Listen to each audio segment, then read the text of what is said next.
Today from Milwaukee, the Red Sox wrap up a 6-game road trip, needing a win to break even. Left-hander Eduardo Rodriguez takes the hill on a day where the roof is open here at Miller Park. Hi, everybody. Great to have you with us. I'm Dave O'Brien. My partner, Red Sox Hall of Famer Jerry Remy. Garen Austin will be joining us in just a few moments. And, Jerry, the Red Sox are on the verge of being swept here by the Brewers. They're really going to have to rely on a strong effort from Erod today. They really are. And, you know, Rodriguez fits very well, especially over his last 3 games. You see the numbers. He's got a record of 1-0, ERA at 2. In 18 innings, only 13 hits allowed, 22 strikeouts, opponents hitting 194. Now, the key also in those starts is the fact that he's going at least 6 innings in all 3 of them. And the Red Sox desperately need that today. Matter of fact, they'd probably like to go deeper in the ball game. Their bullpen has been used heavy in this series. They did call up Robbie Ross today, but they needed Rodriguez to go deep in this game today, and they'd like to get him off to a great start. Keep Milwaukee off the board so the Red Sox can score, and they have to chase the Red Sox. Yeah, the Red Sox have not had a lead in this series. Milwaukee has been scoring early and often. So it is Game 3, the finale of this road trip. A little bit of sunshine today. Spring-like feel here in Milwaukee. Red Sox and the Brewers Day Baseball coming up in just a moment.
By Toyota's website for deals, buyatoyota.com.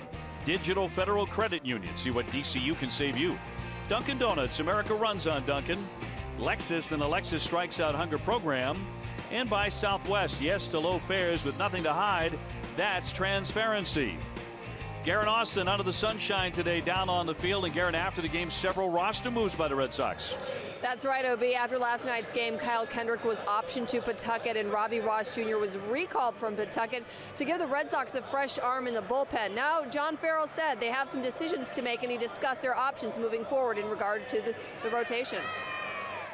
We don't need a 5th starter until next Saturday, so we'll determine when that 5th starter would be inserted. You know, there's a couple things we may look to do. You know, with both Chris and Rick working deep into games, there's a thought and one approach that we could take, insert someone in between those 2 guys to spread out the bullpen, or just add the 5th starter on the back end. So that's all kind of in the works right now. The Red Sox will need a win here in Milwaukee today to avoid a sweep, and they'll depend on Eduardo Rodriguez to go deep into this ball game. He is on the mound when we come back. Dave O'Brien and Jerry Remy have the call.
Is sponsored by Southwest.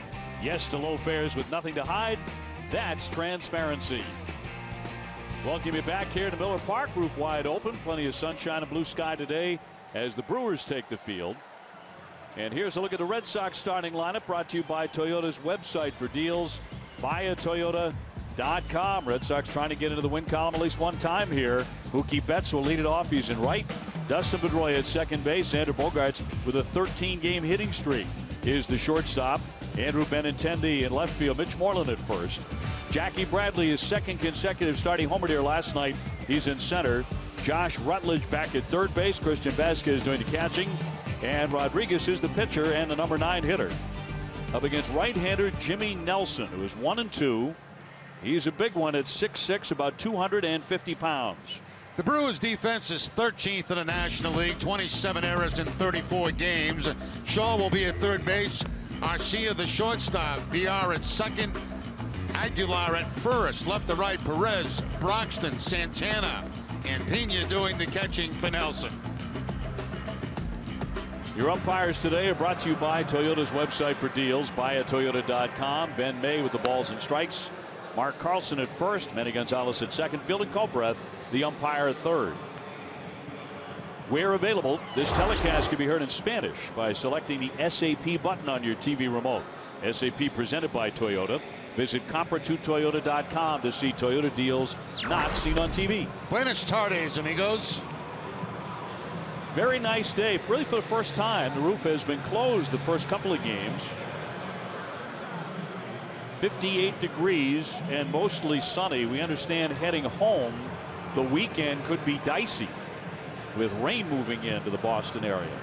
Well, let's appreciate the nice afternoon we have here in Milwaukee. First time we've seen the dome open since we've been here, and quite a different look, isn't it, when the roof is open? Sure is. Bright, for one thing.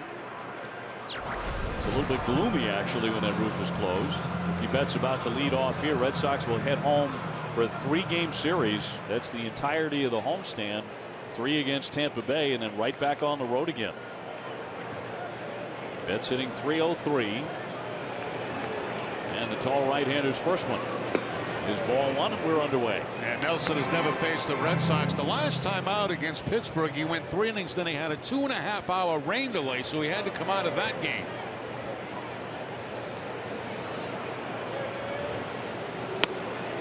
In there for a called strike.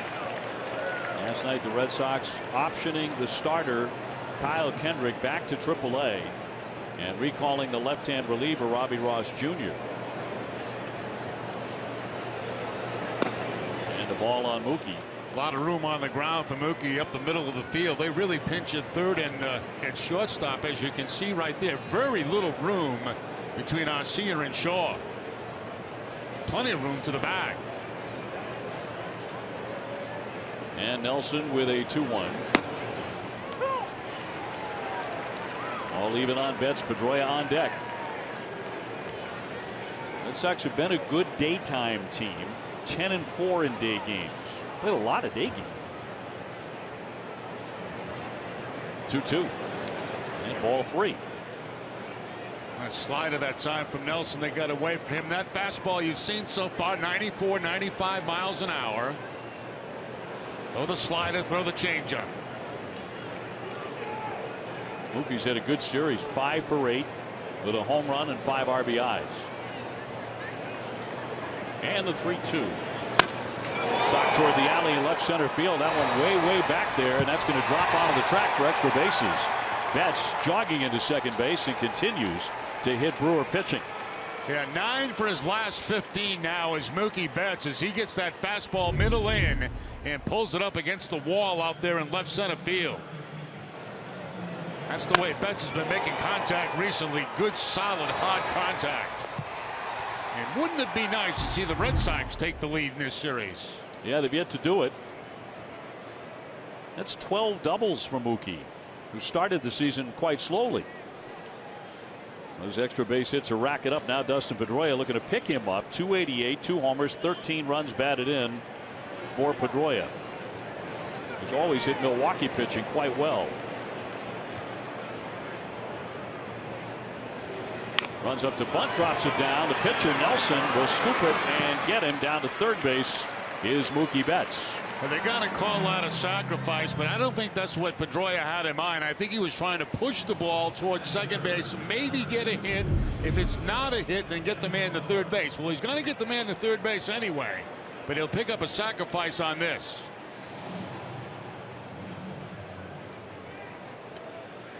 My opinion there, and that's a good pitch to bunt a high one, as long as you can get your hands on top of it, to bunt it towards second base.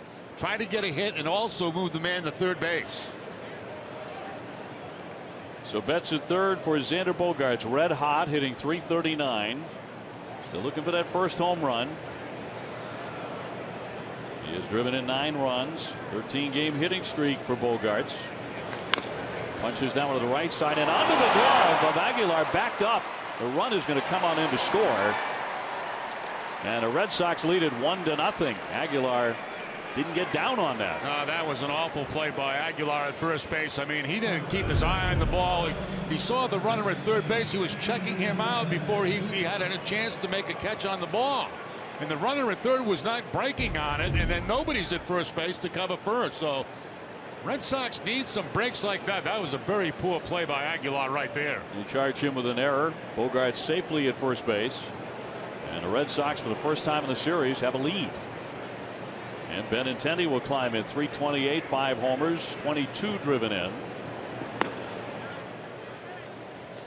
I wonder if the Red Sox are going to look to do a little running today, get aggressive on the bases. Well, Bogaerts, you know, a guy that's got 3 on the season, has not been caught. Benintendi's had a fine trip, 10 for 23 with 7 RBIs. Right now, losing trip for the Red Sox, though. It looked like Xander was leaning a little bit towards second base on that. A lot of weight on his right leg, which of course is his pivot leg when he's going to steal second base.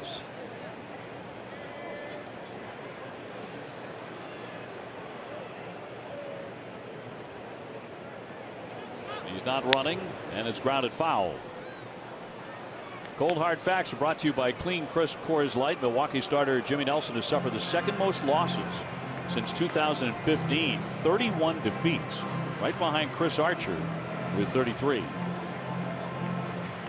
Another thing he does is he hits a lot of batters. Last 2 years, 30 hit batsmen, which is tied with Chris Sale for the most in the majors coming into this year. And a dive back safely, Xander Bogaerts.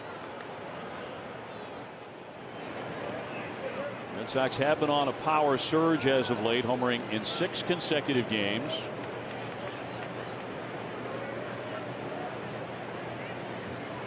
Benintendi with 2 of them on this trip.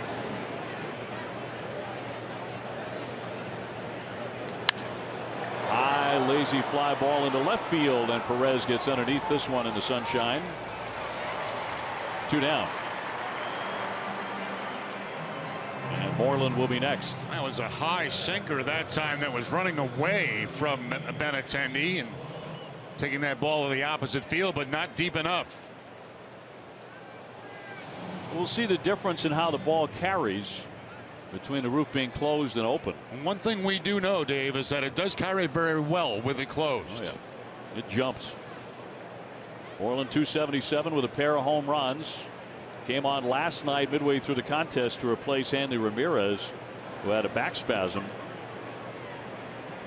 and had to come out. Moreland first at bat, first pitch swinging, and ripped a single. Red Sox had a lot of chances last night. It's a very frustrating defeat. They left 9 men on base. They had many opportunities, including the bases loaded late in the game, nobody out, and hit into the 3rd double play of the game. So you could feel that frustration coming out of the Red Sox dugout.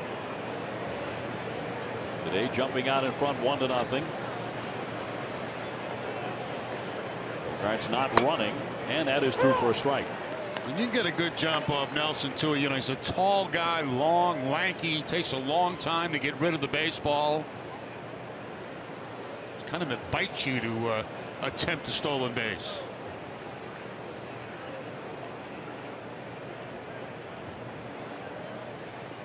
Two down in the 0-1. There he goes. Cut on and missed. Here's the throw. He dives in and he's safe.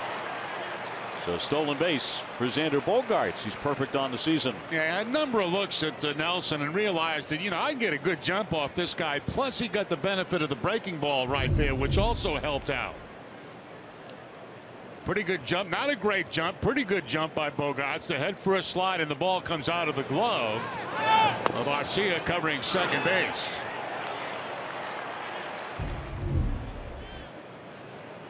So number 4 for Bogaerts. And with 2 down, Moreland will try and drive him in.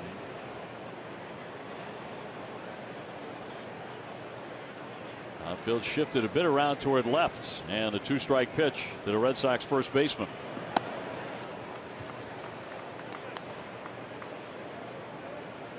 On the road, Moreland's really been swinging it better than at Fenway, hitting .368 in his road games. In search of his 17th RBI here. Jackie Bradley on deck.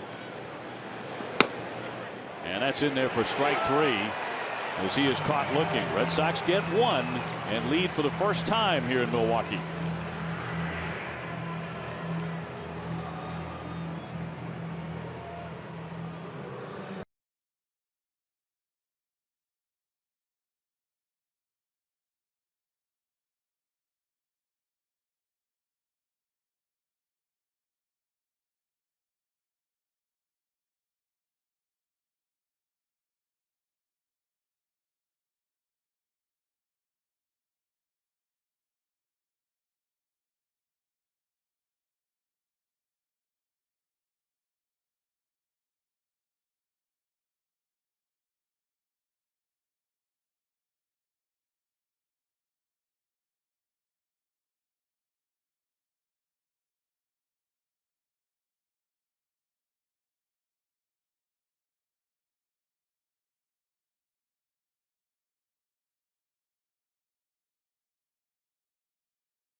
Toward the first run, Sox up 1-0. Here's the Brewer lineup brought to you by New England Chevy dealers.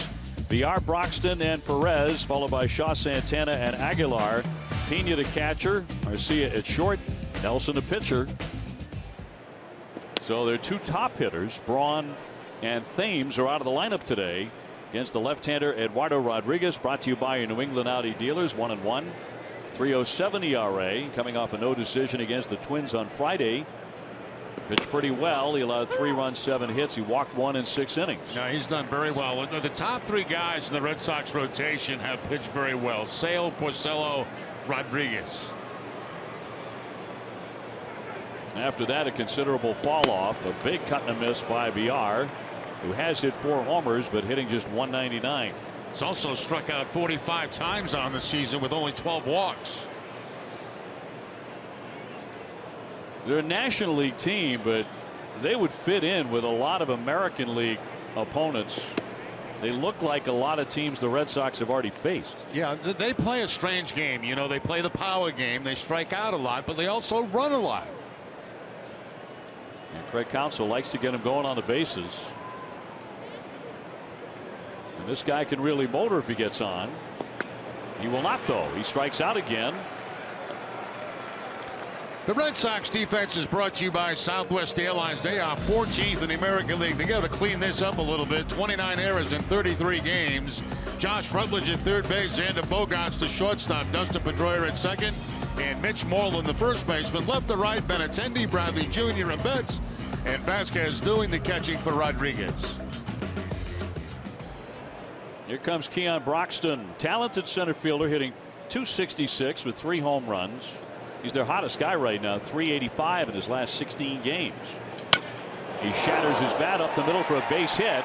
That's into the alley. Jackie Bradley over to get it.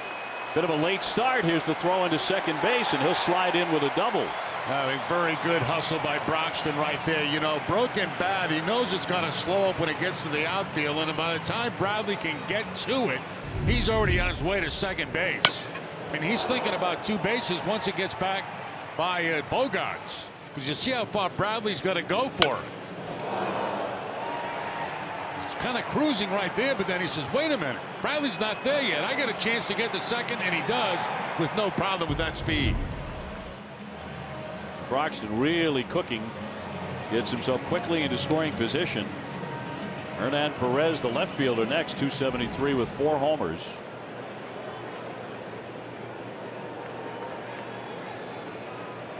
Rodriguez was talking recently about his desire, his goal to throw more strikes and pitch deeper into games, and the Red Sox really need that today. With all the work the bullpen has had to log in the first 2 games here. Yeah, last 3 starts he's made, he's gone 6 innings in each one of those, and he'd like to go at least 7 good quality innings in this ball game today.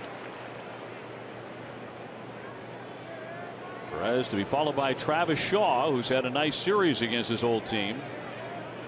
He's had a nice season so far. Play on at second and a dive back and save Broxton. You could see Pedroia when he got to second base put his hand out. That means he wanted the baseball, and that's what made Rodriguez spin and throw to try to pick off Broxton. Watch Pedroia creep in. Now put that right hand out. I want the baseball. Come on, spin.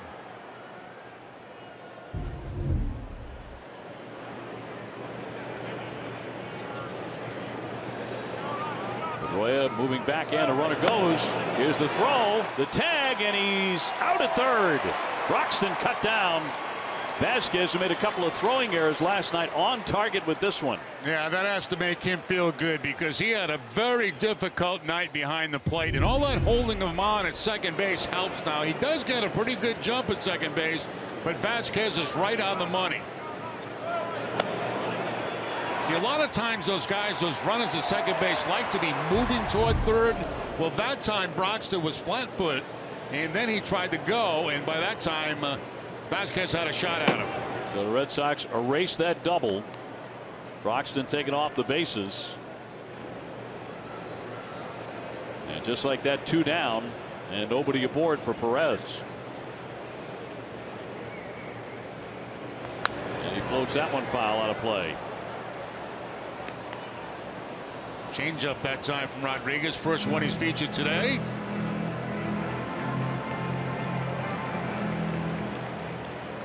Red Sox trying to snap a 5-game losing skid to Milwaukee. Here's the 2-2. Made him dance a bit.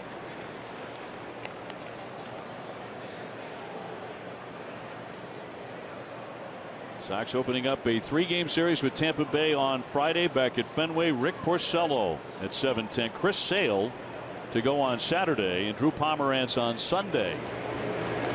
3-2 and a high pop into center field. A routine play for Jackie Bradley. And Rodriguez, despite giving up the double, only faces 3 men in the first inning.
trusted source for tickets. Red Sox back in town this Mother's Day weekend. Ace has your tickets to bring mom out to a game. Don't wait. You can visit Ace Ticket at aceticket.com or call 1-800-MY-SEATS. Jackie Bradley leading things off here in the second inning. Red Sox up 1-0. He homered last night in his return to the lineup. In his very first at bat, he added another hit later. His home run went down the left field line and just did clear the fence. Still only hitting 194, but a good sign as he went 2 for 4. And Nelson with the 0-1. Quickly 0-2. Last night the home run was on a curveball that he waited on very nicely and took to the opposite field for the home run. Those are exactly the things that he and Chili Davis had been working on. Not necessarily hitting home runs, but waiting back on the baseball a little bit longer. And that'll be in there for strike 3, and he'll take a seat. Caught looking here to lead off the second inning.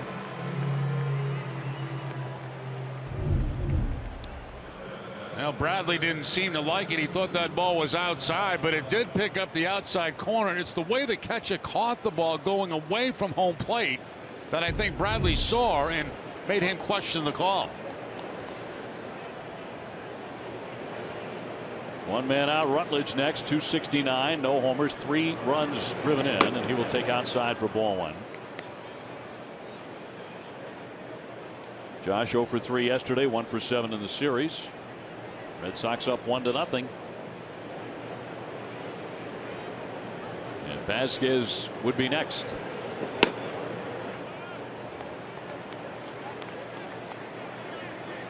Rutledge snapping a 5-game hitting streak last night.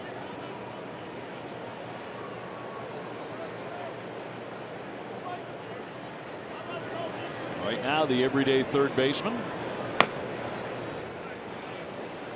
When Brock Holt comes back from his rehab assignment from the vertigo, John Farrell will have a decision to make there. I wouldn't be at all surprised if he comes back, feeling well, that it'll be a platoon situation.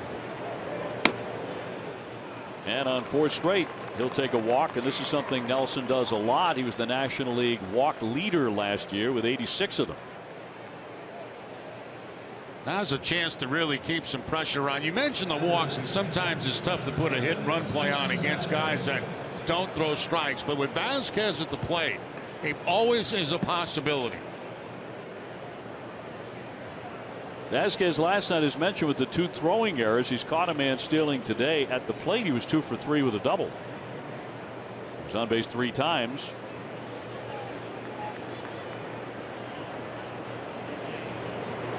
Nelson deals inside, and again he does hit a lot of guys, so don't be surprised if he plunks a couple today. Yeah, throws a lot of 2-seam fastballs that run back inside on right-handed hitters.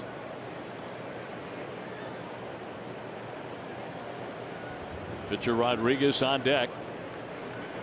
Red Sox up by 1. Rutledge on at first, and he'll look at a strike.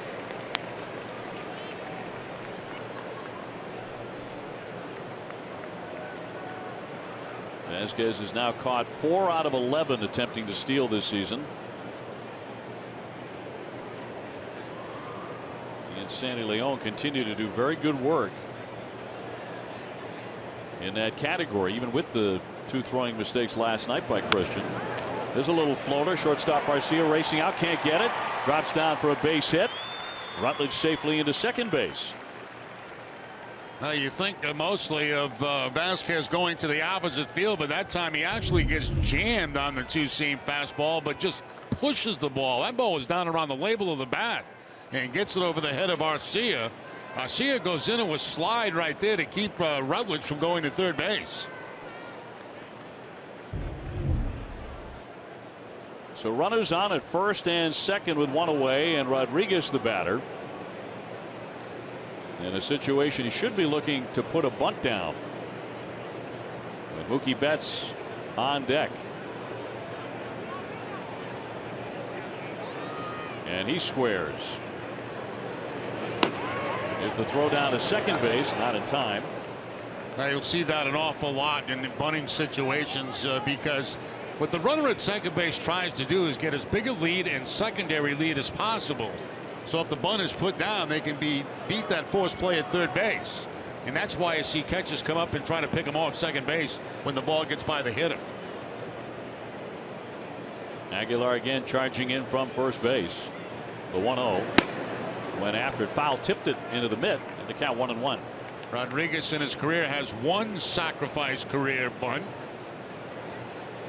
And if you're going to bunt this, you got to go down to third base with it because the third baseman has to stay home. The first baseman can get right on top of Rodriguez. He doesn't have to hold the man on. You'll see how close he comes in on this pitch. Creeping in. Jabbed at it. He missed it. Throw down to second. Not in time to get Rutledge. He's been kept very active by the catcher Pena. Again, they try that same play, and you're going to see it over and over again because, as I mentioned, the runner at second base is trying to get that big jump.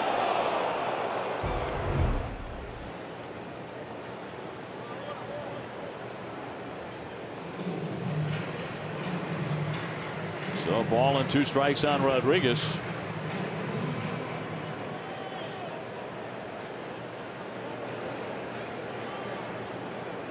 See if the Red Sox leave the bunt on. They will. And Nelson, the 1-2, and that's in there for strike 3. Eduardo Rodriguez strikes out looking. But tomorrow the Paw Sox host the Rochester Red Wings in McCoy Stadium, and the first 3,000 fans coming to McCoy Stadium will be giving a Paw Sox travel mug courtesy of Dunkin' Donuts. The travel mug commemorates the 75th anniversary of McCoy Stadium with photos of many stars who played at McCoy. To purchase tickets, visit pawsox.com. So Rodriguez cannot drop down a sacrifice bunt. He strikes out. Now Mookie Betts, who doubled and scored in the first inning, trying to salvage something here in the second.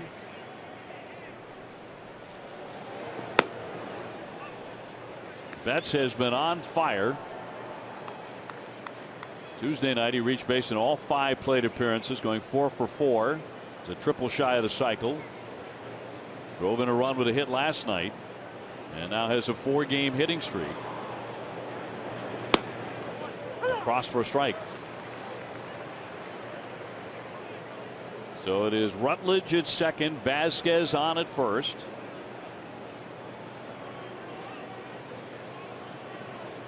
Mookie with 4 home runs, and as of late really driving the ball. A strike. Nice slider right on the outside corner that time, clanking off Pena's glove. But just falls right in front of him, and no advance by the base runners.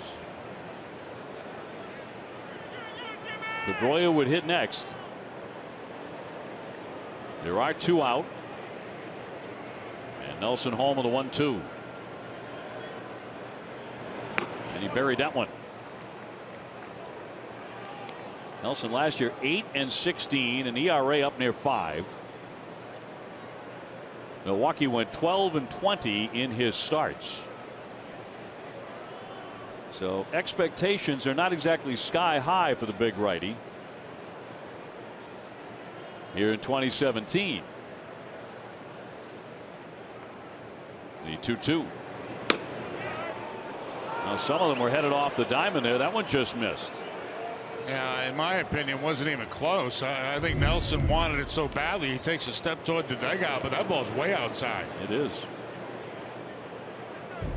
So 3-2. Runners will be on the go here with 2 down.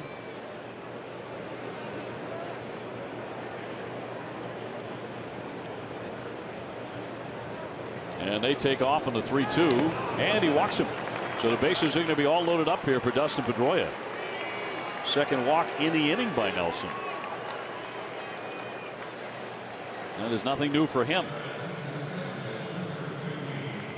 Dustin Pedroia with a chance to put a hurt on him here right away in the top of inning number 2. 1-0 Red Sox.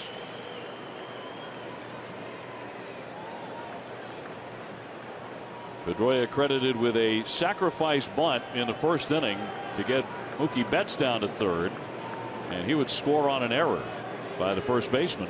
Pedroia's hit safely in 8 in a row. Down low for ball on time for AARP's getting to know Dustin Pedroia. The 8-game hitting streak, hitting .323 with 2 homers. That sacrifice he had back in the first one he's had this season. Tried to hold up, but he committed on that. A swing and a miss to make it 1-1. Kyle Kendrick dropped down a sacrifice bunt last night. It was the first of the year for the Red Sox as a team. They were the last team in the majors with a sacrifice bunt.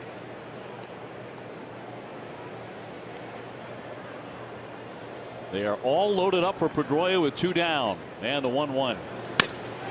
Sharply hit with the second baseman Villar down to get it. And the Red Sox are going to leave him loaded. They have left 5 men over the first couple of innings here.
Park at the Beth Israel Deaconess Medical Center, the first aid station.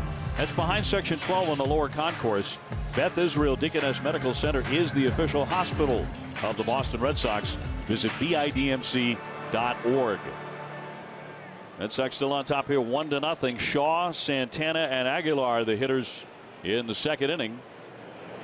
Red Sox just left the bases loaded. They've stranded 4 men in the first couple of innings. That was a recurring issue last night. And the Sox defeat. Looking for that big hit that really never came. Knocked foul by Shaw. Travis has had a good series. 3 for 7, a couple of RBIs. Overall 273 with 7 homers.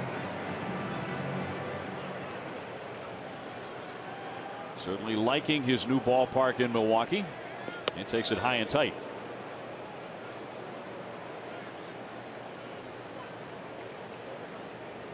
Last year with the Red Sox, 16 homers, 71 RBIs, hitting .242.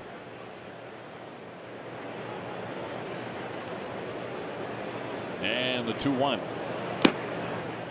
Now 3-1 on Shaw.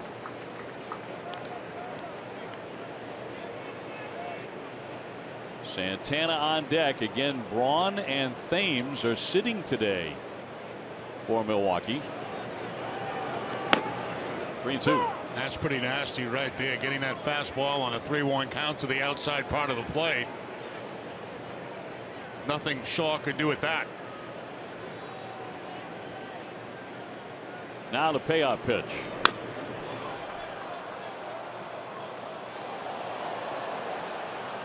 Rodriguez has allowed just 4 earned runs in his last 23 innings, putting up 3 quality starts, and the Red Sox need another one today in a desperate way, trying to avoid a sweep here.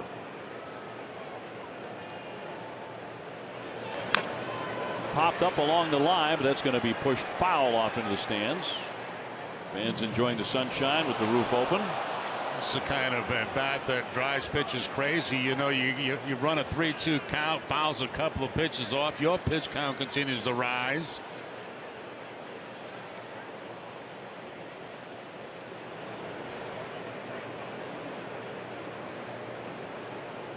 And the lefty's 3-2 again.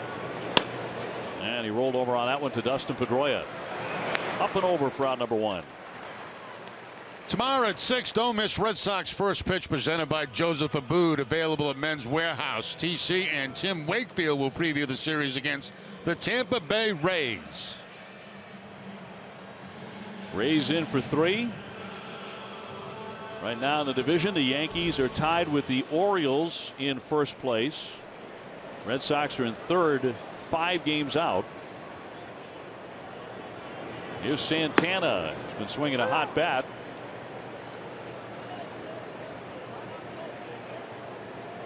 Tampa Bay at 6.5 out. Toronto still scuffling at 9.5 back, although playing a little bit better. They've won 6 of their last 10.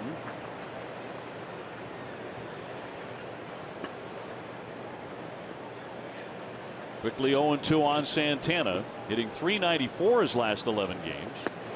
He waves and misses, and Erod puts him away very quickly for a second strikeout. That's a great changeup right there. Way ahead in the count, bounces the changeup, gets the swing and miss. His first strikeout of the day came on a fastball. The second comes on the changeup. Way out of the strike zone, but completely fooling Santana. 2 up, 2 down.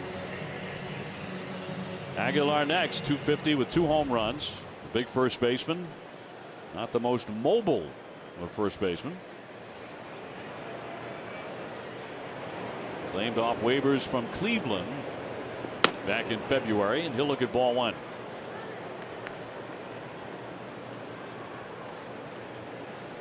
Indians are in first place in the Central by a half game over Minnesota.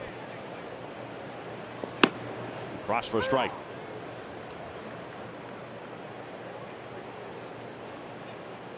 And in the AL West, it's Houston with a 6-game lead already over Seattle. Strike 2.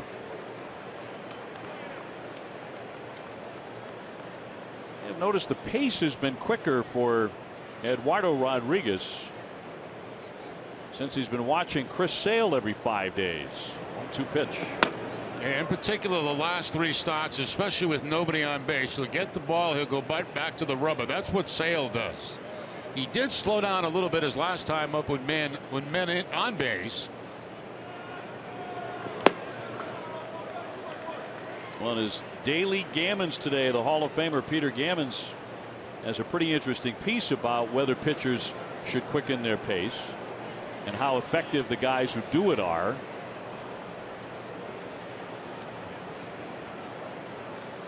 Talking a lot about Chris Sale in that article. Here comes the 3-2.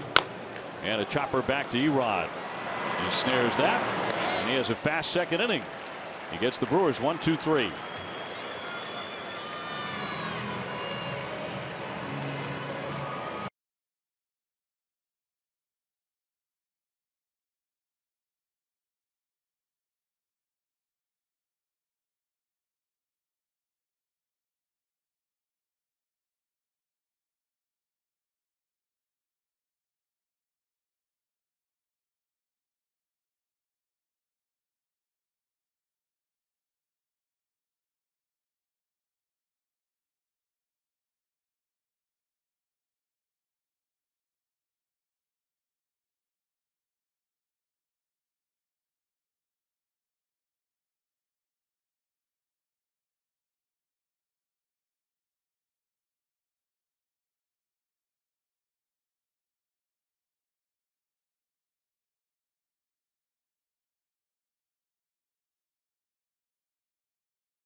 13 can enjoy Red Sox baseball camps this summer.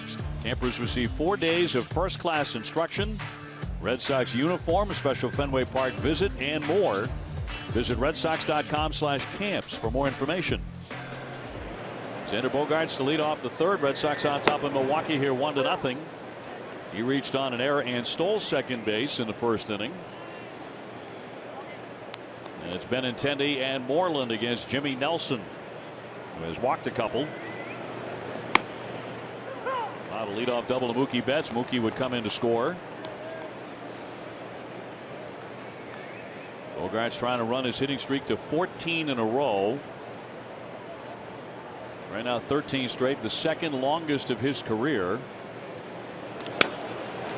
Loops that one into center field for a base hit, so give him a 14 gamer. That's a nice job getting to that slider that time by Nelson. That was a little bit toward the outside part of the plate. And the very good plate coverage right there by Bogaerts puts it into center field for the base hit. He started the night number 2 in the American League today, 345. Hitting 377 during the 14-game hit streak. So Benintendi up. He's 0 for 1 with a fly to left. Red Sox now with 3 hits. And strike 1. Now Xander already has 1 steal in this ball game back in the first inning. He knows he can get a good jump off Nelson.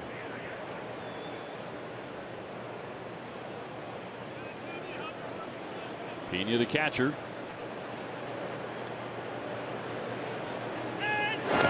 Lunging back in safely.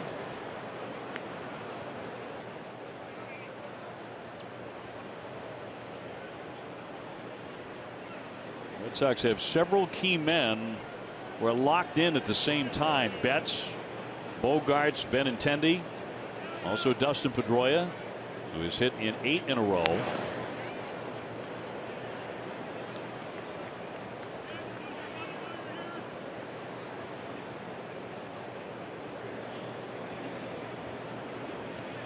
Trying to get Jackie Bradley going. He cranked a home run last night.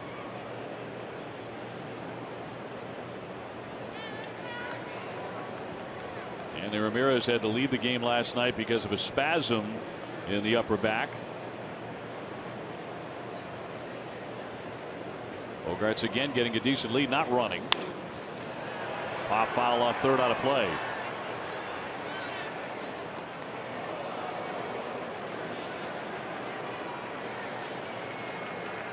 Moreland on deck. He struck out his first time up.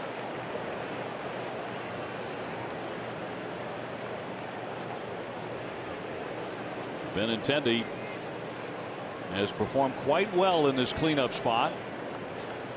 John Farrell shaking up the lineup on this trip. Runner holding and too high.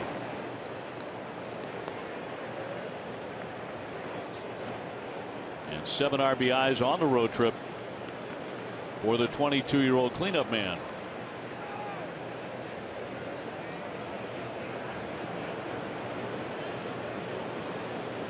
Nelson really slowing down the tempo here with a man on.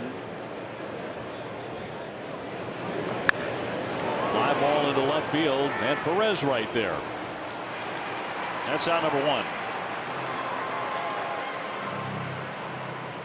And Moreland will be next. Mitch, a strikeout victim in the first inning.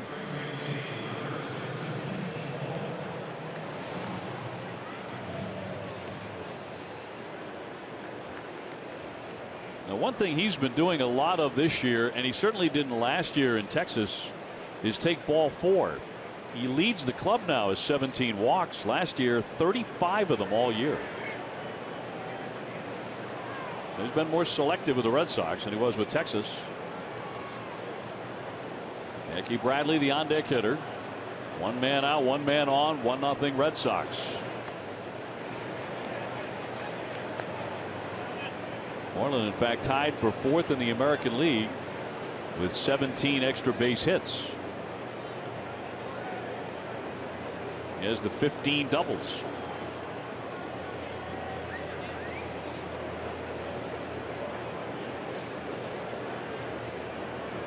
And the 27-year-old Nelson fires. And pop foul back out of play. Yeah, it was interesting when Bogarts was at the plate. If you watch the second baseman VR, see him moving to his left. That's because the fastball's coming.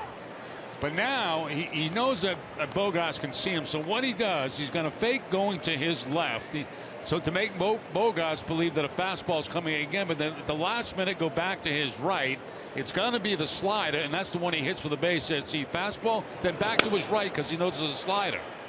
And Bogarts, he may have picked that up to get that base hit. 1-1, runner holds and fouled at home plate. You know, most infielders will move on certain pitches, and you know, what VR was doing right there was very obvious to the hitter at the plate. He was moving to his right on a fastball, and then he tried to fake Bogarts out by saying, well, if he's moving to a right, it's going to be a fastball. Then at the last minute, he went back to his, you know, towards second base, which means it was going to be a breaking ball. So, you know, he might have tipped off Bogarts on what that pitch actually was going to be. Could it also be that's a discussion inside the dugout? Someone might have said, hey, this is what he's been doing pattern-wise. It's possible. It's possible. But, you know, all infielders have different ways of trying to deke hitters, because hitters do look for movement from infielders if it's obvious. 1-2, and fouled right off of Pena's face mask. It knocked it right off his head and a little bit shaken up as he got drilled. Knocked him right back on his backside this time. Top of the helmet. The helmet comes off and down he goes.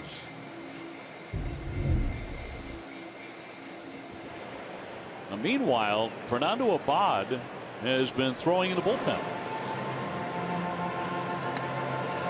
Not sure what that's about, because Rodriguez has been quite sharp, looks fine. And 2 strikeouts. He's faced only 6 batters in 2 innings. So Abad just throwing a little bit. Meanwhile, Pena is not well. Craig Counsell along with a trainer out there. Time for the unlimited baseball break, brought to you by T-Mobile. Talking about the doubles by Mitch Moreland at the top of the class in the majors now at 15. Zimmerman of the Nationals with 13. He's off to a terrific start. Look at Mookie Betts now with another one here today, and he's got a dozen. Pena's going to hang in there. He really got smacked.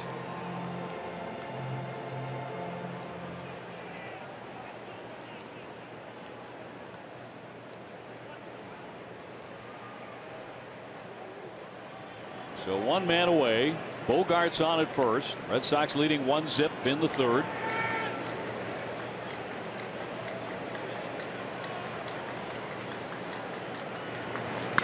There's a liner up the middle and down for it. VR knocks it down into second, 1 on the first, and got him. And Bogarts was a little confused about the play as VR knocked it down initially, and he hung right there at the bag, and Moreland actually ran into him on the conclusion of that double play.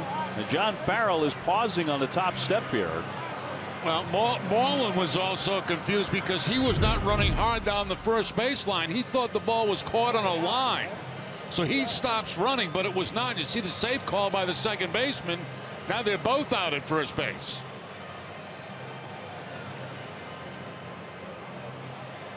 Oh, look, wait a minute. Did he catch that and drop that on purpose? I think that's what John Farrell might be asking now. You can't do that. Because Moreland thought he had caught on a line. That's why he didn't run down to first base. He thought he's out, but now watch the catch, and then here comes the drop on purpose. You can see that. So they go for 1, they go for 2. A very heads-up play by the second baseman if they get away with it. Now, you know, it reminds you in a way of the triple play that went against the Red Sox on the infield fly that was not ruled in the Red Sox favor. The umpires did get together and discuss it. I think they're going to get it wrong, because I'm convinced that VR caught that ball in the air and dropped it. And he had control of the baseball because it was in the webbing of the glove. Let's look again and see if he's got control of the baseball. Sinking before it hits the dirt. He's got it. Now you see him drop it right there. Then he goes to second base. They're calling it safe. They're saying it was not a catch. And I'm not buying that. I'm sorry. However, that ruling is going to stand. It is a double play, and it retires the side. So we're going to go to commercial. We'll have more discussion on that when we come back here to Milwaukee. 1-0 Red Sox.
Bottom of the third and underway. Strike one on Manny Pena, and Red Sox with a 1-0 lead over Milwaukee.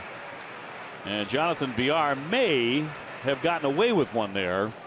The more we look at that play at second base, turned into an inning-ending double play.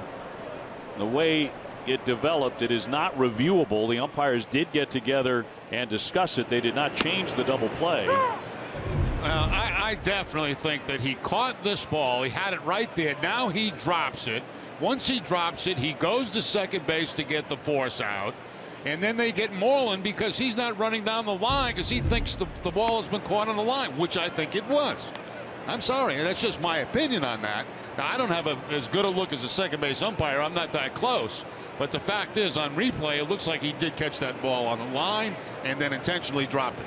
Like he opened up the glove, let it roll right out. Roll right into his hand. Pena with a soft ground ball. Pedroia to scoop and fire. And one man away. That'll send up Barcia, the shortstop. Red Sox got a run right away in the first inning. A leadoff double by Mookie Betts. Got some help by an Aguilar first base error. And got the first run in.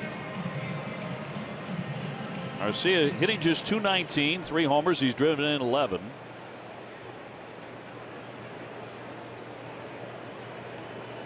Right-hand hitter, made his major league debut last year, and he fouls that one away for strike one. And the pitcher Nelson on deck, an opportunity for Rodriguez to sail through the third inning.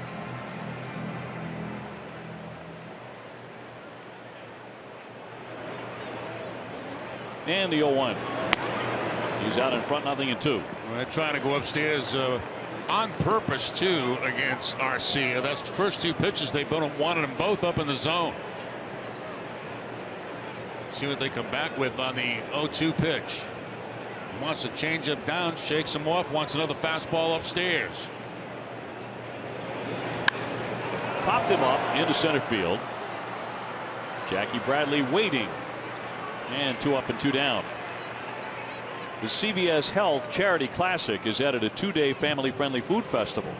Introducing Crave Rhode Island, June 15th and 16th at the Dunkin' Donuts Center in Providence. For tickets and information, visit cbshealthcharityclassic.com. Now the pitcher Nelson. 0 for 11.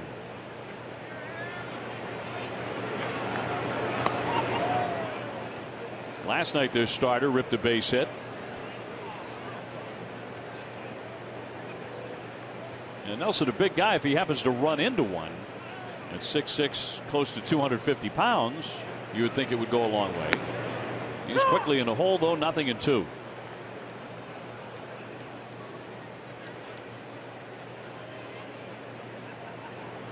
Bases empty and 2 down here in Milwaukee. Red Sox up a run. And a ground ball, and that'll be handled by Moreland. On to Rodriguez, and another fast inning for the left-hander. He gets him 1-2-3.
Teams to be part of our live studio audience for NESN Clubhouse. You can enter your son or daughter's team by visiting NESNClubhouse.com. Click the studio audience button for your chance to win this once-in-a-lifetime opportunity. It's turned into a lovely day here in Milwaukee with the roof open. Sox on top 1-0. We move on to the 4th inning. Red Sox getting very good pitching by Eduardo Rodriguez. You really need a deep start from the left-hander. Jackie Bradley to lead off the 4th against Nelson. Rutledge and Vasquez after him. Jackie 0 for 1 with a strikeout. Looking to duplicate or better his numbers from last year, which took Jackie to the All-Star game for the first time. And he hit 26 homers and drove in 87 runs. Also named a Sporting News All-Star. And the 0-1. I read that religiously as a kid. The Sporting News. The Sporting News, of course. I used to read it in the minor leagues to find out what I was hitting, because nobody had any stats back then. You'd find out in the Sporting News. Find out by picking up the Sporting News that you're hitting .318. Swung on and fouled back right up over our heads. It was great because you get all the box scores. Yeah. You could go through weeks of box scores. Exactly. Find out how guys were really doing. Cut those out, save them. That was really geeky, man. We did some geeky stuff back then. I would call that geeky. I think that was just baseball on that day. Swung on a high fly down the left field line. I say back in the day we were geeky. Yet nothing's changed, but in a different way. I mean, now everything's on computers, you know, on your phone. Yeah. In those days, you used to get the Sporting News literally sit there with the scissors and that old paste and cut them out. Exactly. You know, save them. Exactly. You know, it's interesting. When I was in the minor leagues after this pitch. The 0-2 to Jackie Bradley, and in play to VR. And gets him for the first out. Right now, let's go to Garrett. Well, Obie, Tyler Thornburg is on the trip, and it's his first time back in Milwaukee since he was traded for Travis Shaw. And he said, can't lie, it sucks. It's really hard. Anybody who with a competitive spirit, with a competitive nature wants, sorry, Hanley Ramirez is throwing things at me right now. Anyone with a competitive spirit, with a competitive nature wants to be out there, and I was really hoping this would be a series where I would come in and pitch really well, but I can't push myself. I need to be 100%. And John Farrell said, guys, they need to get him through more aggressive flat ground, and there's still just a lot of work to do. And guys, Farrell said it's really puzzling that he's not over that hump that they'd anticipated. All right, Karen, thanks. Tell Hanley you're working, will you? I'm having to be covered in that sunflower seeds. One man away for Rutledge, who took ball 4. His first time up. So you're talking about in the minor leagues. Yeah, you know, in those days, like, you know, you go away to play and your family really didn't know what you were doing, you know, because they didn't get local papers from Davenport, Iowa, or wherever you know, and you used to call home like once a week. So I used to call my grandfather once a week because he was very much into baseball along with my father. And I used to tell him that I had a great week. I hit over 300, didn't make any errors. You know, he thought I was the greatest player in the minor leagues because I didn't want to hear from him, you know, when things were not going well. I think a lot of us know that feeling. 2-1. So he thought, like, you know, I was like, you know, like top of the line minor league player, you know, because I had great numbers. Every week I hit over 300. I never made an error, stole a bunch of bases. But, you know, I didn't want to hear the other side of it if I told him the truth. You never made an out inside for ball 4. Well, look, it obviously went very well because you were promoted to the big league. So, you know, but you every week lying. wasn't quite as good as I made it sound to him. You were Ted Williams. Exactly. Another free pass is 3 walks issued by Nelson, who can really be all over the place. Vasquez next. Red Sox up 1-0. Vasquez with a base hit first time up, so continues to swing it, hitting .367. Now, once again, the possibility of a hit and run. Well, you know, sometimes it's less likely with the pitcher coming up, but it is a possibility. Big hole on the right side, runner holding, and strike 1.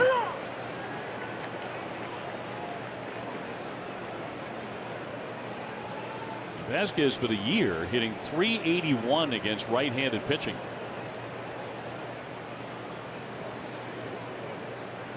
Some glance down at Brian Butterfield. And Rutledge at first base, not going. Vasquez was shooting in that opposite direction to the opposite field where he likes to hit.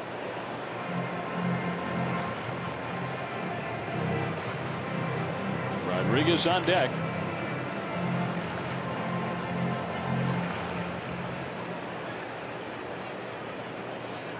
Perez, the left fielder, likes to play deep.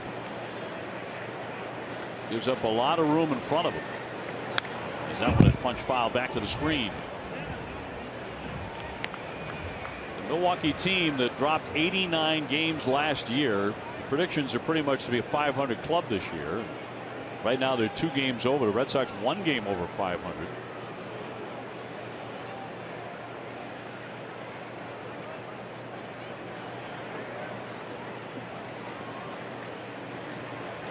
And the 0-2. And he foul tipped that one into the mitt for strike 3. Down he goes.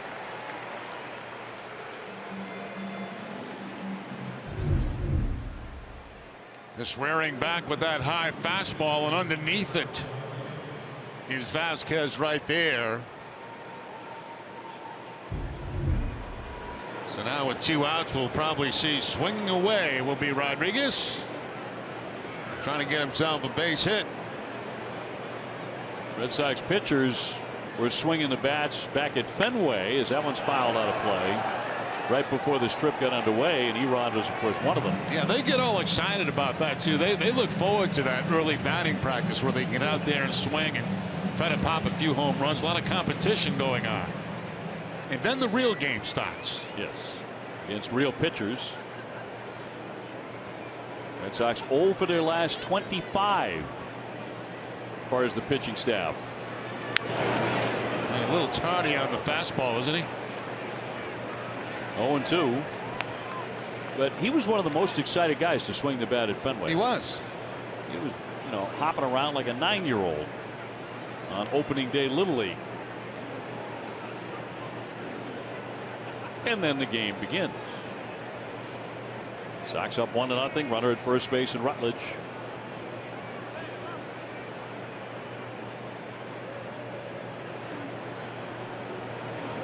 To the chopper foul. Sox fan right over the Red Sox dugout making a nice play. Sander Bogarts pointing at Rodriguez and saying, hit it that way. Yeah, exactly. Put it in the field of play.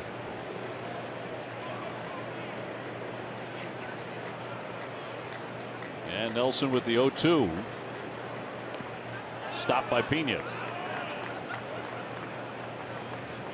Red Sox coming home for 3 games. Friday, Saturday, Sunday. Sunday afternoon for Mother's Day at 1:35. Porcello, Sale, Pomerantz in that order.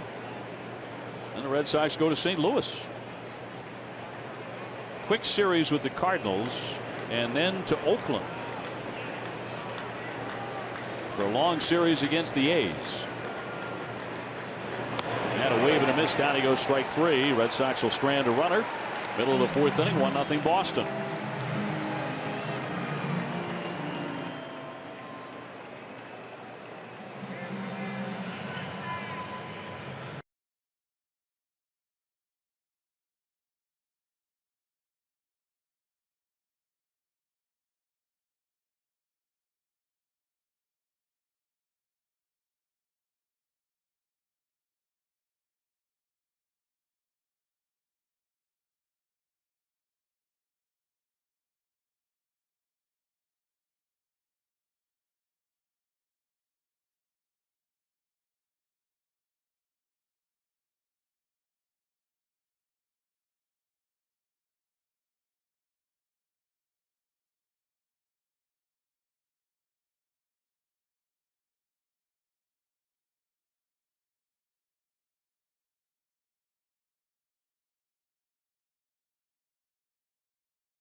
Billy and Jenny take you to their favorites in Boston's North End for some of the best Italian fare.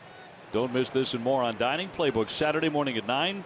Dining Playbook is driven by your New England Chevy dealers. Bottom of the 4th, Red Sox ahead 1-0 here in Milwaukee.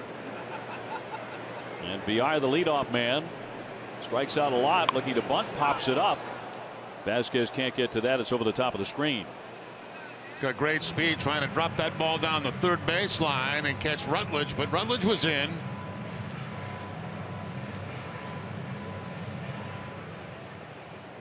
Broxton on deck. He has the only hit. That's a double. And then Perez, the left fielder. 0-2.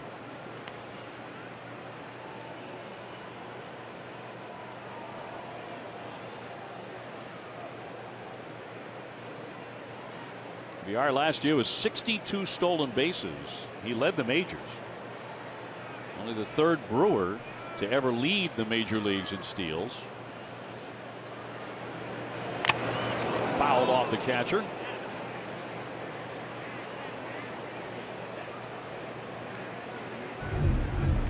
Well, Vasquez now getting one off the top of the mask. Almost a similar spot to where Pena got it. But Vasquez okay. It shook up Pena. Yeah, he needed several minutes before he could continue. Vasquez right back at it.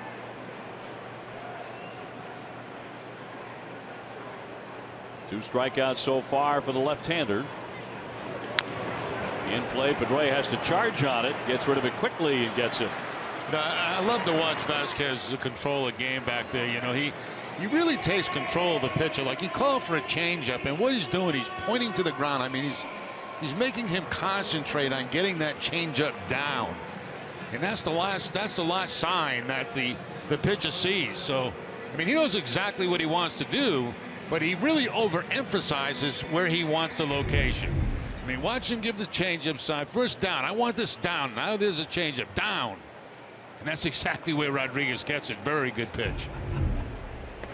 Sends up Broxton, who has a double and was caught stealing at third base by Vasquez.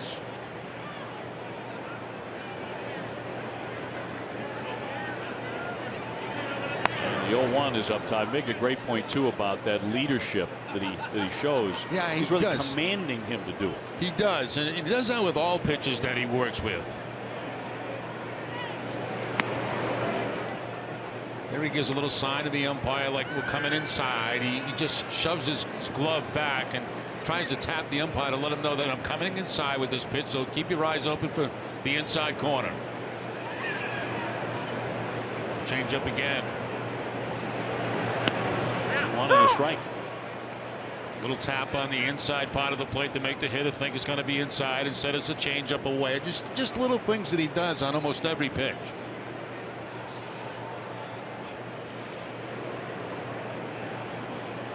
Upstairs with the fastball. Rodriguez not happy with himself on that pitch. He got not high enough.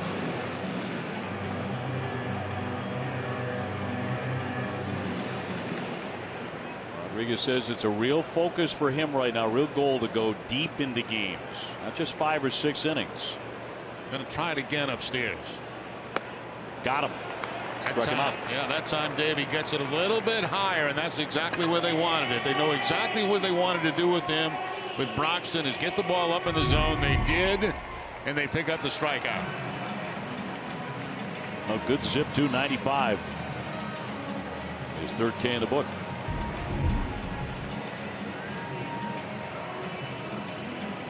Well, he faced 3 men in the first inning. Despite the double, the caught stealing really helped. 3 men in the second, 3 in the third. Went after it looked like, but first base umpire said no. Mark Carlson said no attempt there on outside ball 1. Perez 0 for 1. He has flied out to center. And some power. He's hit 4 home runs.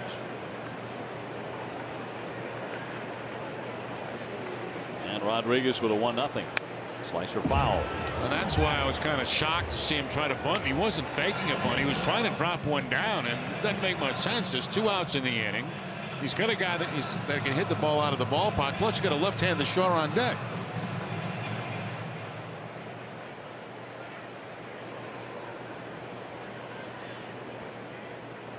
The 1-1 coming. And line drive, but a foul off the chalk line. And he broke his bat on it, so Perez off to get a new one.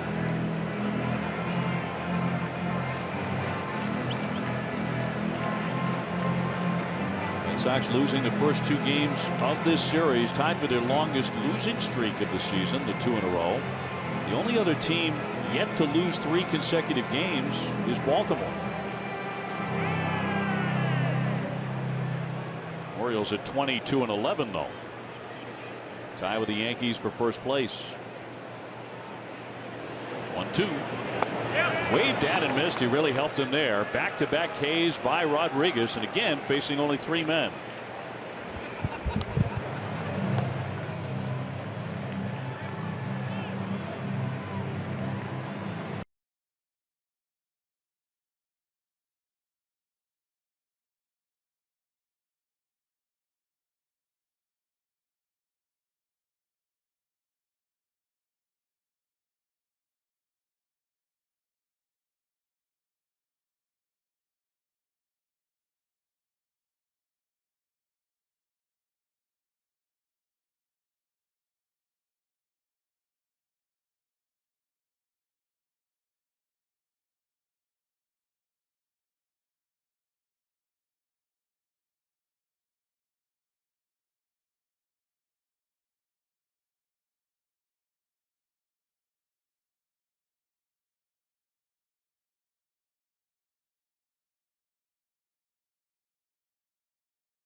Sponsored by Southwest. Yes to low fares with nothing to hide.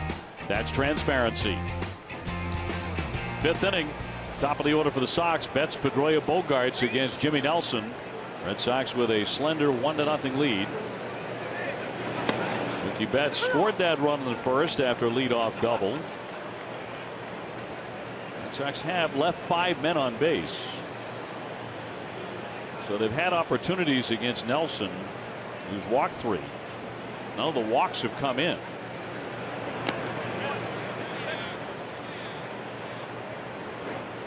Mookie really springing to life on this trip.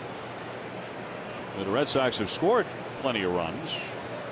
He's looked like the Mookie Betts of last season on this road trip. 6 for 9 in this series, and he'll look at a ball. That's a pretty good pitch right there. What cost him that pitch is the fact that the catcher had to reach across. He set up inside, and I watch him reach across. But that ball is right down the middle of the plate. The bottom of the strike zone. Absolute strike. 2-1.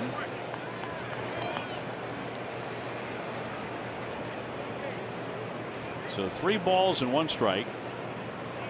See his last 4. Nelson has scuffled. ERA over 7. And almost hit him. So ball 4. Mookie walks for the second time. Well, this Sunday is Wally's birthday at Fenway Park. All kids 14 and under will receive a free Wally toothbrush holder. For tickets and more information, visit redsox.com/promos. Actually, Dave, you and I could use one of those for our next road trip coming up. Sure can, right around the corner. You're on your own with the toothbrush, so you can use whatever you want. No, I just want the holder, the Wally holder. Everybody does. Here's Pedroia now. Sacrifice bunt. He's also grounded to second. Red Sox getting plenty of base runners against Nelson. Pedroia has hit safely in 8 straight games. And hitting .323 over the life of the streak. Went 0 for 5 the very first game he ever played against Milwaukee. Since then, he's hit safely in 10 in a row.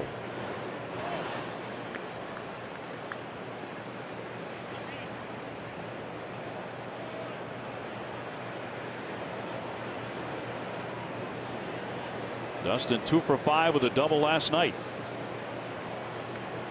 And he also has been driving the ball here in recent games. And a dive back by Betts. See a lot of throws to first base from pitchers who have a slow delivery to home plate, obviously, to try to keep that man as close as possible. Red Sox trying to make Nelson pay for some of these walks. Again, he led the National League with 86 of them last year. Never liked running on an 0-1 count because I always felt like that was a good pitch out count. Who's your favorite count to run on? 1-1 because I always felt like the pitcher was trying to make Mr. Nasty to either get to 1 and 2, and a lot of times you throw a breaking ball in that situation.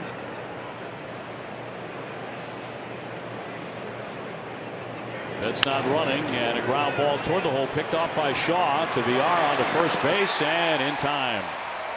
Double play. Red Sox hit into 3 of those last night.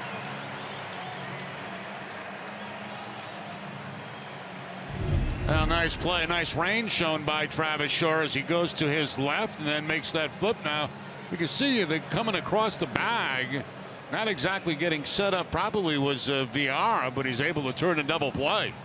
Actually throwing it off one leg. Did not plant, just got rid of it. So 2 away for Bogaerts, who has reached twice, once on an error and a single, to extend his hitting streak to 14 straight. It was forgotten a bit last year that he hit safely in 26 in a row, the second longest hitting streak by a member of the Red Sox. But Jackie Bradley's 29 gamer got a lot more attention, it seems. High fly down the right field line, but that'll slice out of play. 2 strikes on Xander. Keeps racking up the hits, no home runs yet.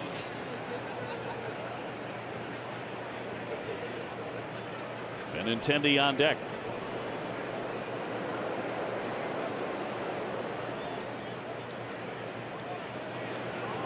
And the 2-strike pitch to Xander Bogaerts. Eventually. A lot of the Milwaukee guys are pretty slow on the hill. And that's going to be in there for strike 3. He pinned him to the plate. Bogaerts not delighted with the call, but he is out on strikes.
'7 Red Sox World Championship, and in game number 34, Red Sox lost 6-3 to Baltimore. Julio Lugo had 3 hits. Jason Varitek had an RBI double to pace the Red Sox offense. Here it is 1-0. Bottom half of the 5th. Red Sox in the lead. Last game of the series. Milwaukee's trying to sweep. Travis Shaw 0 for 1. He is rolled out to second. 12 years ago today, Jason Varitek hit a walk-off 2-run homer in the 9th against Oakland. And Octavio Dotel, that was a day after Dotel had surrendered a walk-off blast to Kevin Millar in 2005.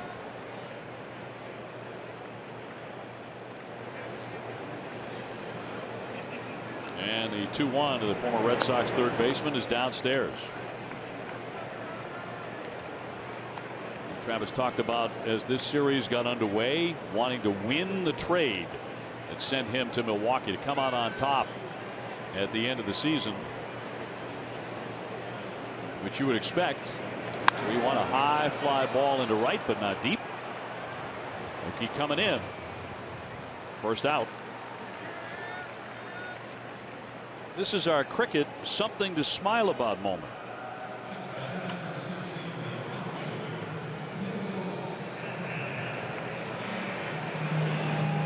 Hanley messing with Guerin and enjoying himself today.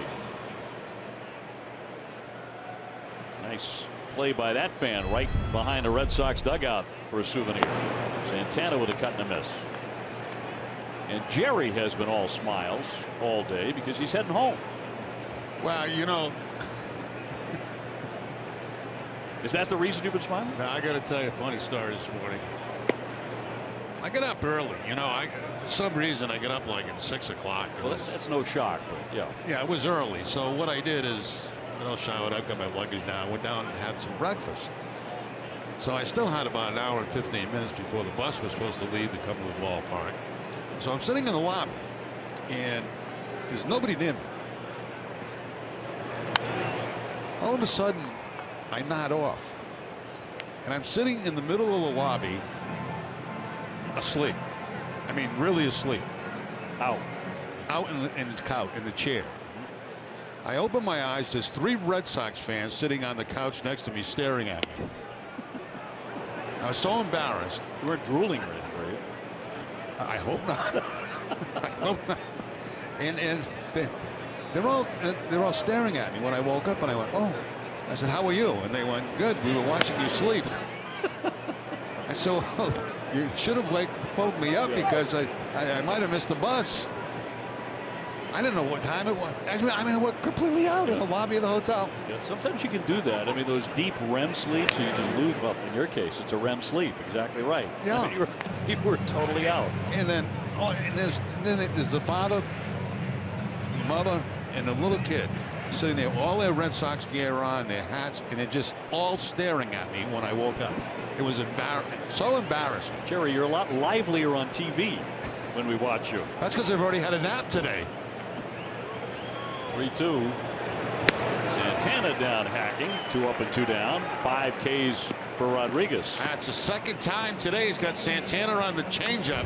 And there's certain patterns he's going to against certain hitters, and the off-speed pitch is one he's gone to twice for strikeouts against Santana.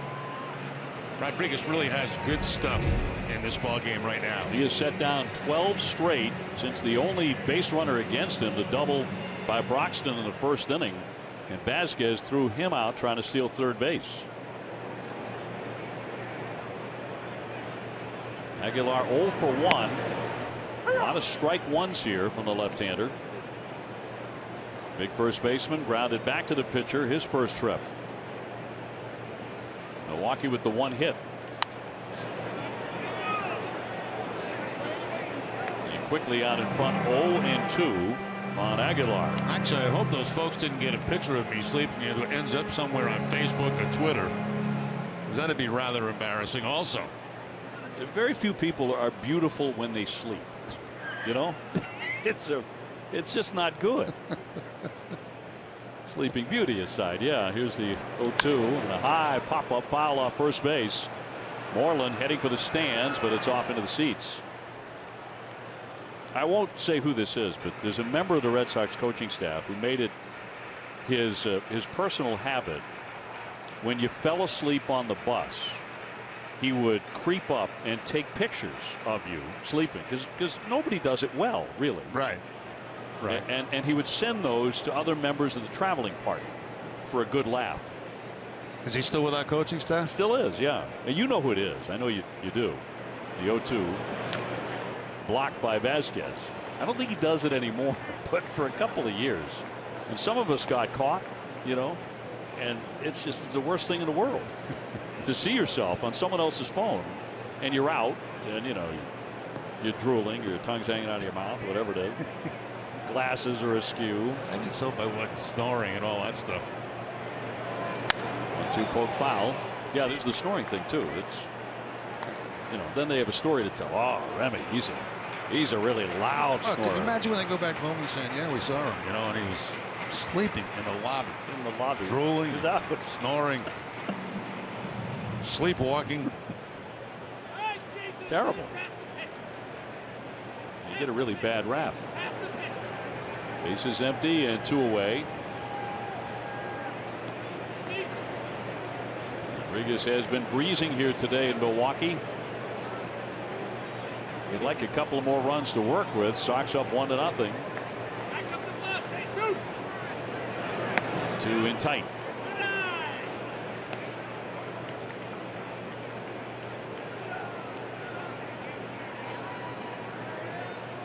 Pena on deck.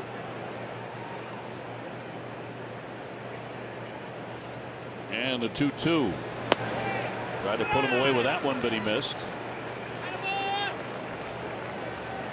He hasn't walked anyone today. Only 1 base runner. Broxton's double way back in the first inning.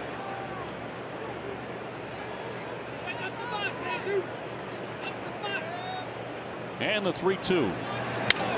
Rolled again to Pedroia. Down on a knee. Side retired. 3 up and 3 down. That's been familiar today for Eduardo Rodriguez.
#1 mobile app for live Red Sox baseball. Get Red Sox home screen icons and app features, as well as game day, live game video, and more.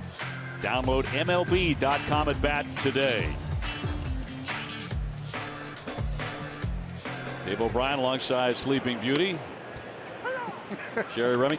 Jerry was all over the internet during the commercial break trying to find out if people were posting selfies with you fast asleep in the lobby of the Pfister Hotel. Well, you know, Benintendi files it away. When you think about it, Dave, I mean, they're like portraits of people, and they're like what do they call it? Statues of people all over that lobby. hotel, right? Yep, yep. So I mean, I could have been like a statue, just sitting in a chair. Mom, he's not moving. We think he's breathing. Benintendi is 0 for 2. He has flied out twice to left. I can imagine the kid. Mom, Dad, is Mr. Remdog dead? Anybody got a mirror? Is he still breathing? Hold a mirror under his nose. I'm glad you got a snooze in. Pick me up a little bit. Yeah. 0-2. Chopper to first base, right past the back, fair ball. And Benintendi is 0 for 3. Tomorrow at 6:30, don't miss Red Sox Game Day Live, presented by DCU. TC and Tim Wakefield will preview Friday's starter Rick Porcello and take a look around the American League East. DCU is Digital Federal Credit Union. What can DCU save you?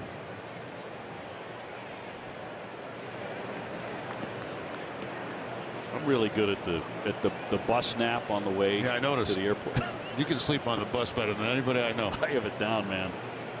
It's like, you know, sometimes it'll take an hour and a half if we have a really serious hike through traffic. There's Mitch Moreland, and he'll take a strike. It's a great time. He hit the ground back in Boston, ready to go. Moreland with a strikeout. He's hit into a 4-6-3 double play. Not much offense in this one yet. A combined 4 hits by the two clubs.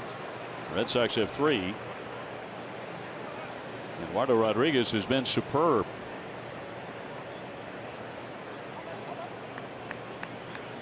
Jackie Bradley on deck. Left-hander has been mowing down the Brewers.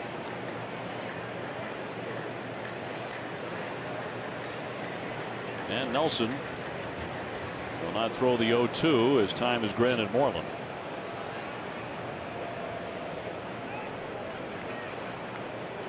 Red Sox did not have a lead in the first 2 games here.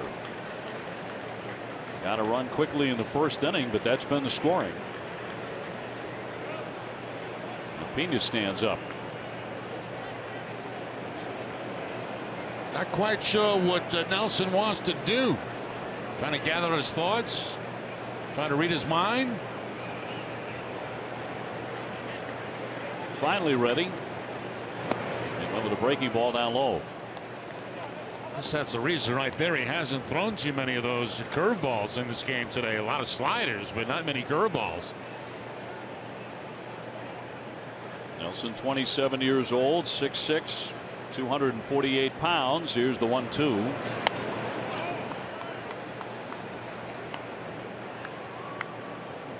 He's up to 87 pitches. He's walked 4 men, which is typical for him. Facing the Red Sox for the first time in his career. 2-2. Job fouling that off by Moreland. That was a changeup down, actually out of the strike zone, and it could have easily been a swing and miss, but Moreland able to just get a piece of it, and you'll see another pitch.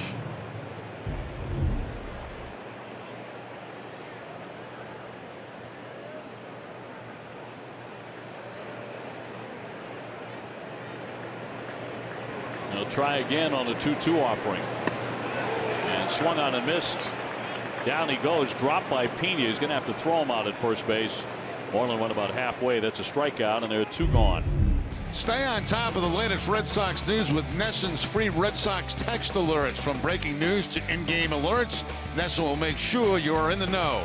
To sign up, just text Red Sox to 536-536. Message and data rates may apply.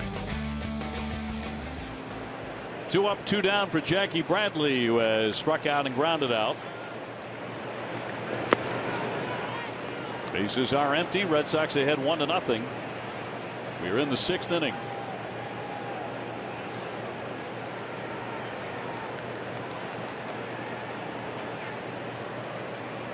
And Jackie with his 2nd home run of the season in this series.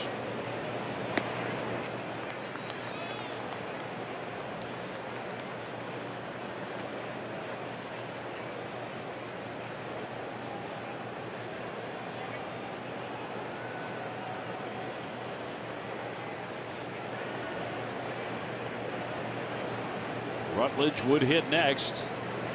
He's walked a couple of times. Cross for a called strike.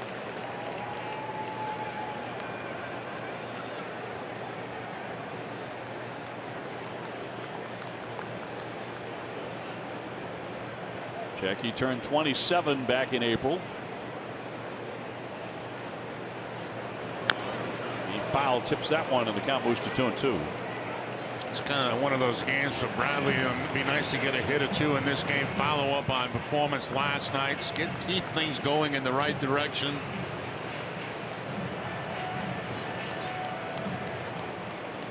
He's been doing a lot of work with Chile. 2 hits last night in his return to the lineup.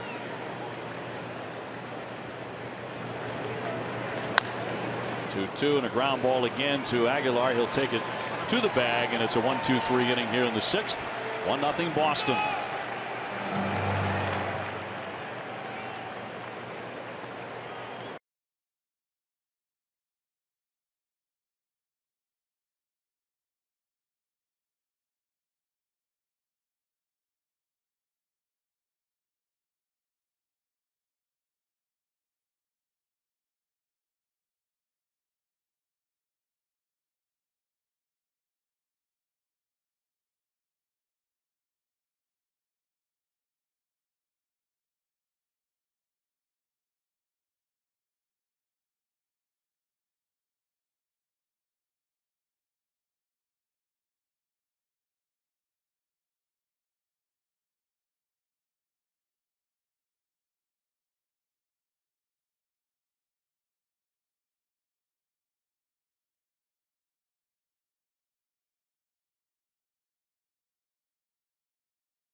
Today with the roof open, the Red Sox have a 1-0 lead in Milwaukee in the bottom half of the 6th inning.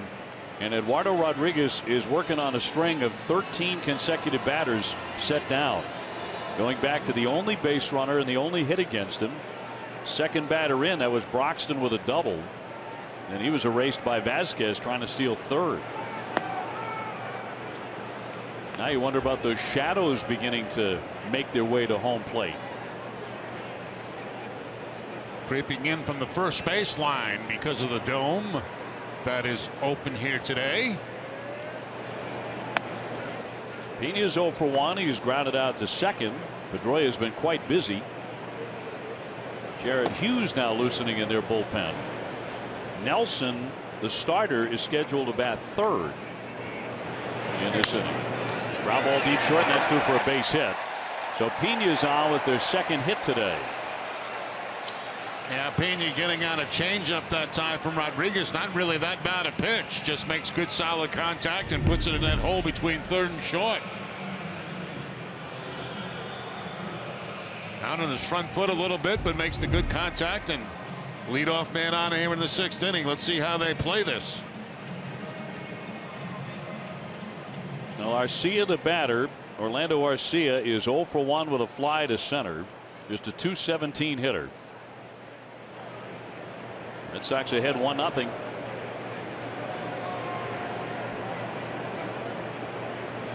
Swinging away, and he rolls foul, strike one.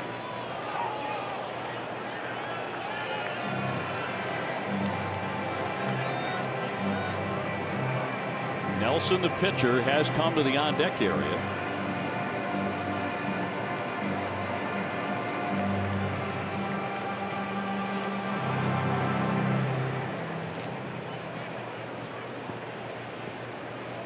Pena not a running threat at first base, and the 0-1.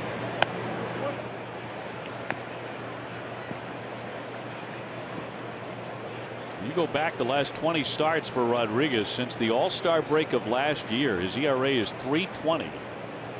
Opponents hitting just .209 against him. He's been awfully good today,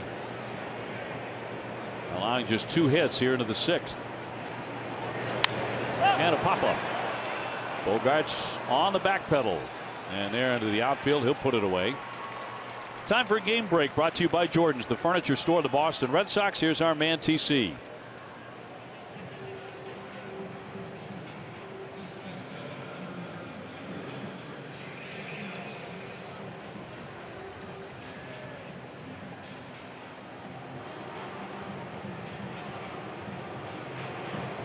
Tom, thank you very much. Same deal here. 1-0 Red Sox. Last half of the 6th inning. Here's Nelson, the pitcher, thinking about a bunt. Goes to drop it down, and he does. Rodriguez looks at second. He'll go to first base to get the certain out. Pena advancing to second on the sacrifice with 2 gone. I will say, you know, Rodriguez may have had a play at second base, but I don't think he felt comfortable throwing in that direction. The ball's back at him now. From that point there, I think he makes the right call by going to first and getting the sure out. But that does get the tying run in his scoring position. For VR, the top of the order, he has struck out and grounded to second against Rodriguez.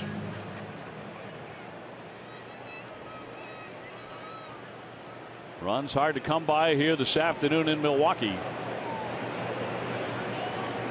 VR hitting under 200. He can also lose one in the seats. He has good power, and he'll take inside ball 1. He's pretty much exactly what the Brewers seem to be looking for. A guy who has some pop and can also steal a base. He can steal a lot of them.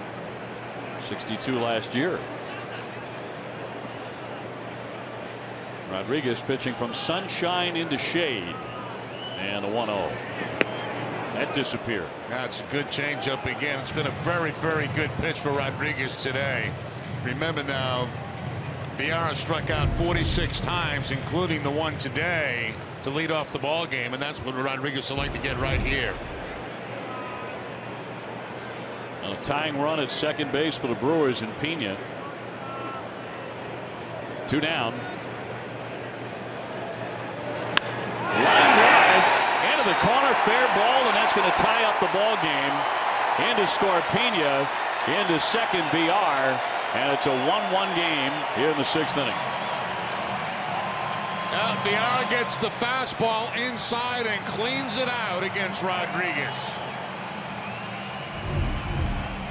They wanted that fastball up. You could see Vasquez give the high sign for the fastball up. It's a mislocation, and they make him pay for it.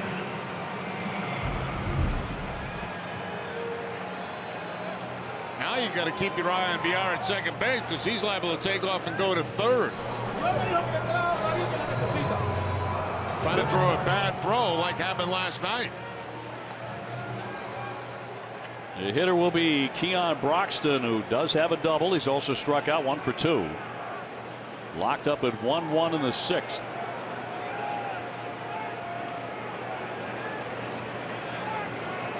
Hits are now even at 3.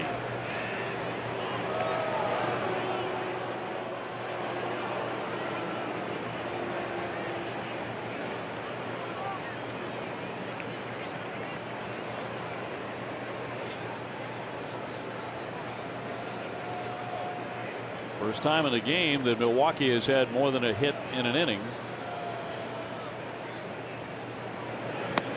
That'll fall in for a strike.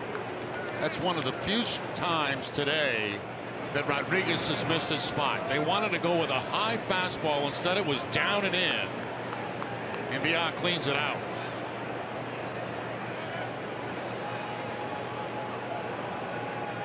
So now the go-ahead run in scoring position for the Brewers. He's got an enormous lead at second base.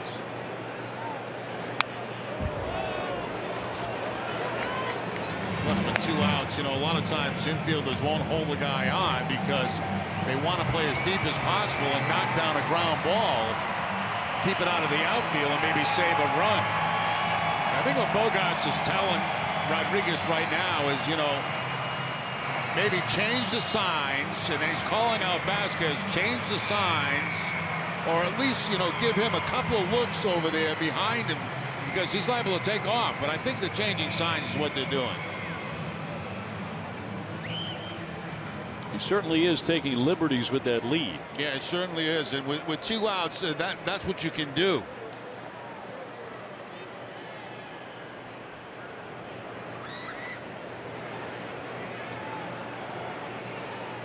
Two strikes on Broxton. 2 down and a big run in. Moved him back in tight. 1-2.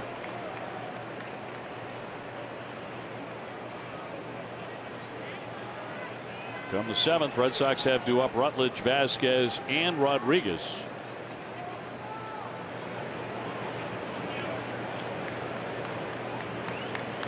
And a left-hander with a 1-2 not to be made. Whirls but doesn't throw.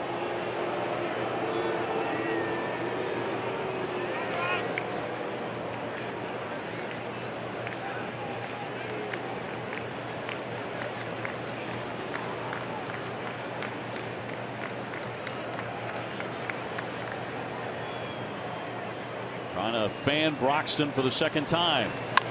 And a comebacker. He's got it. Snow coned a bit, and he'll throw him out. Side is retired. Go ahead run frozen at second, but Milwaukee's on the board. We're tied 1-1.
Moving on to the 7th inning, and it's 1-1 tie now as Milwaukee gets on the scoreboard. Very few hits in this contest. As Rutledge will lead it off, Nelson stays out there to pitch for the Brewers. Vasquez and then Erod expected to follow. And nobody throwing in the Red Sox bullpen, although Milwaukee has an active pen. Rutledge with very little to swing at so far today. He's walked twice. A small thing last inning, but the pitcher Nelson able to get that sacrifice down, get the man to second base, and of course the double brought him in. Line shot into center. That's going to drop down for a base hit, backhanded by Broxton on a hop. So a good start for the Red Sox in the 7th inning. Rutledge with a sharp single. Attention, Red Sox Nation, there's a reason why the Red Sox and the rest of America run on Dunkin'. Dunkin's iced coffee is consistently smooth and delicious. Dunkin' Donuts coffee, the #1 coffee in New England. The Boston Red Sox run on Dunkin'. Here's Vasquez now. He has singled and struck out. Red Sox have the leadoff man on. Their 4th hit today against Jimmy Nelson.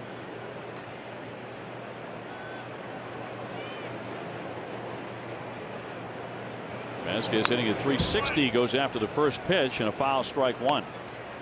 See Butterfield peeking in the dugout. He's looking for one sign, and that's a hit and run sign. That's probably the only possibility that you would use in this situation. Man at first, nobody out, pitcher on deck.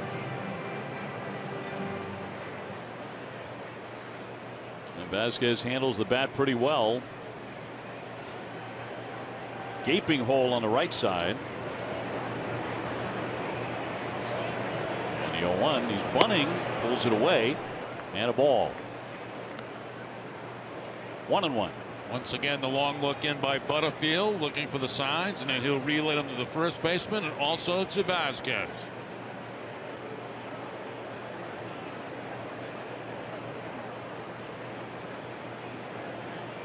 Eduardo Rodriguez right now on deck in a 1-1 tie.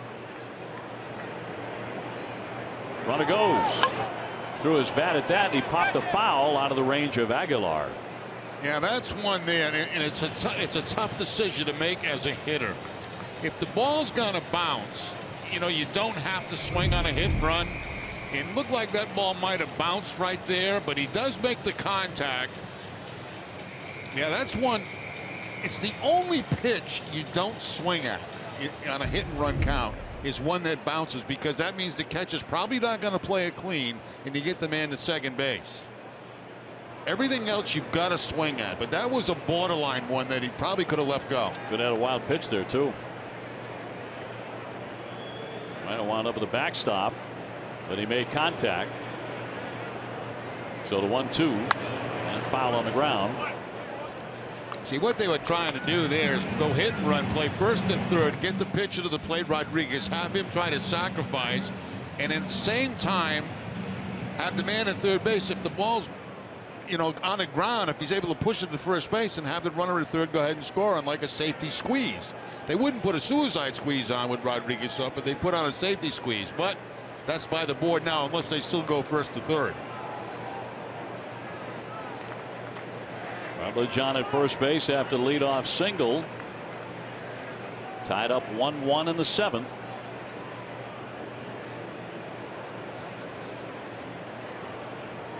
And Nelson very, very deliberate with men on base. 1-2. Little pop, and that one caught by the first baseman, came down on the bag, but not in time to get Rutledge. So Aguilar making a good play there to get the out.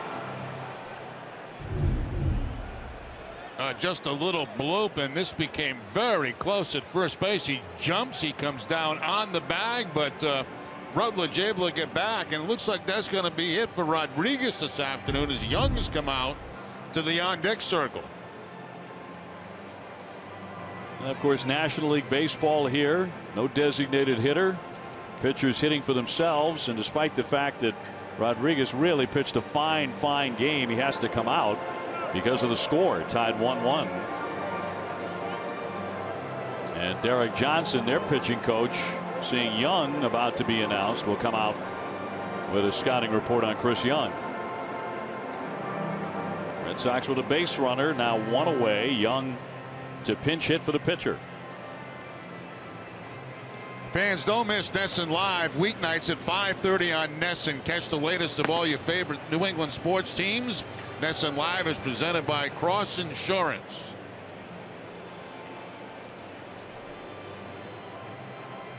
So Rodriguez finishing up here today at the plate. He went 0 for 2. On the mound, he went 6 strong innings, allowing 1 run on 3 hits. And Joe Kelly will be the next hurler for the Red Sox as he warms up in the bullpen. Now the other option would have been to leave Rodriguez in, give him a chance to sacrifice the man at second base, and then take a chances if he can do that. The problem is, last time he was asked to bunt, he wasn't even close to getting the ball down. So I think that went into the thinking of getting him out of there and getting Young in.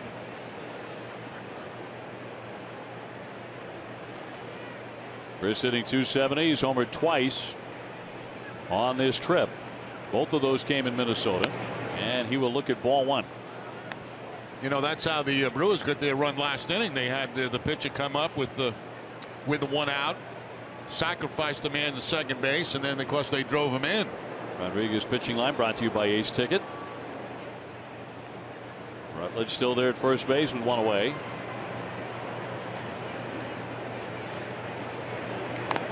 And that's inside and hit him.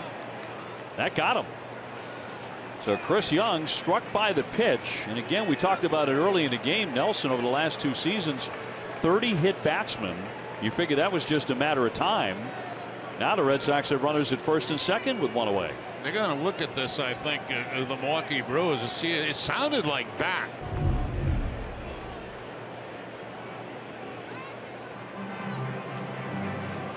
Young looking back, shaking his hand, but it sounded like it might have hit the knob of the bat. Let's take another look. Geez, I think it did. I think it did too. It certainly sounded like it from up here. When you see it on replay, it looks like it did.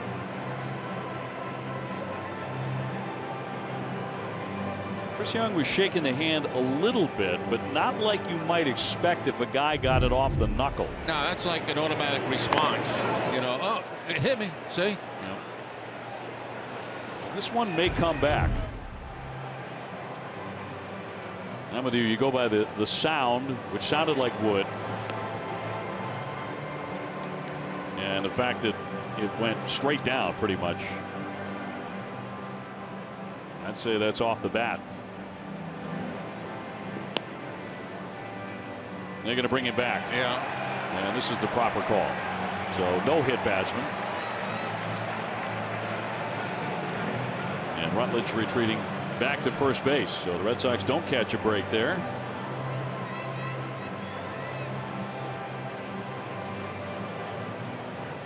Now he's got to put his equipment back on. His arm guard, his leg guard, get the bat, all kind of stuff. You got to get the bat back. Yeah, get the bat, get the equipment out. Got to redress. 1 man out. Red Sox 1 and Milwaukee 1 here in the 7th. Red Sox trying to grab a win and avoid the sweep.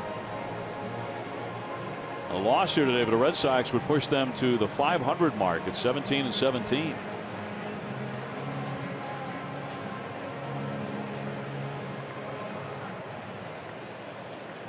So Young, with everything back on, climbs back in.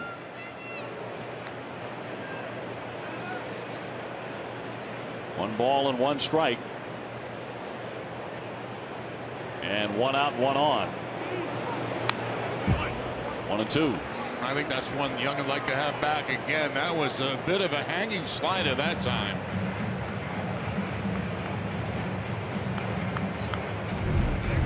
See the location of this breaking ball, how it stays upstairs, and good swing put on it by Young, but fouls it straight back.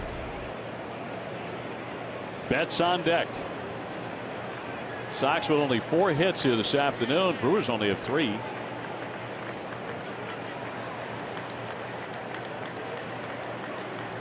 And Nelson with a 1-2. and missed. He struck him out. 2 away. Got him on a changeup that time. So after a fastball inside, a breaking ball, he goes to the changeup, and looks like that's got to be it. As the off-speed pitcher was elevated, but still not expected by Young. Greg Counsell coming out to take away the baseball, so he gets a long start out of Nelson, who gets a big hand here. We will take the break. New hurler coming in from Milwaukee. We're tied up 1-1 in the 7th.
Field, Steve Lyons will break it all down. Whatever, whenever, wherever, who but W.B. Mason. So Nelson out after 6 2/3. Red Sox did not do a whole lot with him. They scored right away in the first inning, but not since. Even though he walked a number of guys, 4 free passes, the Red Sox never made him pay. And Corey Knebel now coming on, the right-hander. Second appearance of this series. He struck out Bogaerts in his first appearance.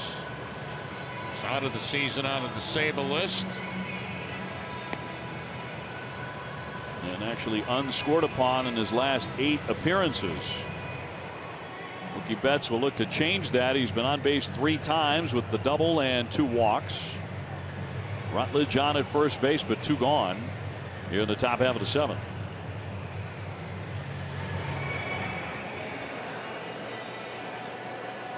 So Knebel replacing Nelson. Dustin Pedroia on deck.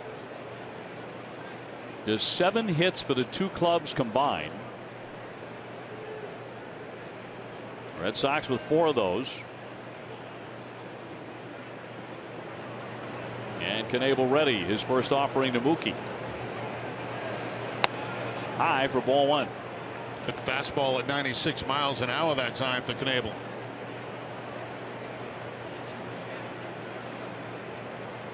Red Sox have homered in 6 consecutive games. Not yet today.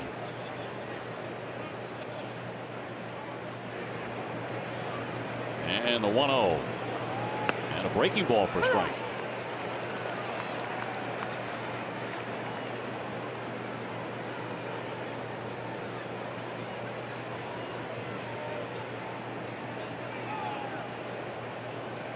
Rutledge opening up the inning with a sharp base hit, but he has been stuck there at first base since.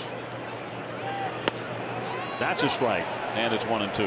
That's 2 very good curveballs right there. And you know, with the shadows the way they are, as I've always mentioned, I always felt the breaking ball was the toughest pitch to pick up.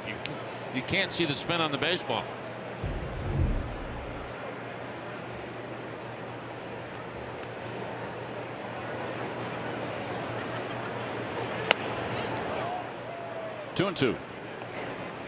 Fans, be sure to stop by Plainridge Park Casino. Plainridge Park Casino, 45 minutes for Boston. Tied up 1-1.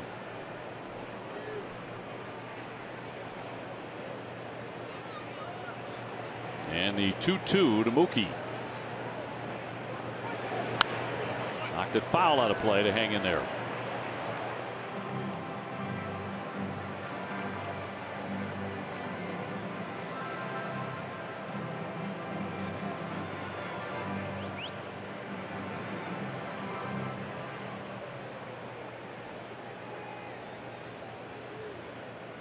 Red Sox have stranded 5 men on base. Milwaukee just 1. They didn't have many chances against Rodriguez.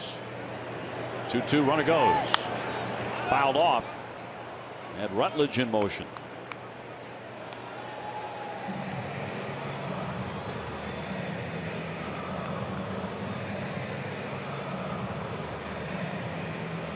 So they'll do it again on 2-2.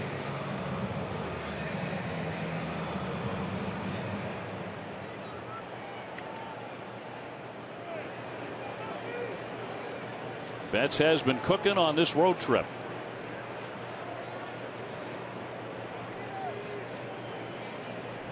And a 2-2. All filled up now. Now off on the 3-2 count with 2 outs and anything in the gap. Rutledge has a chance to score from first base.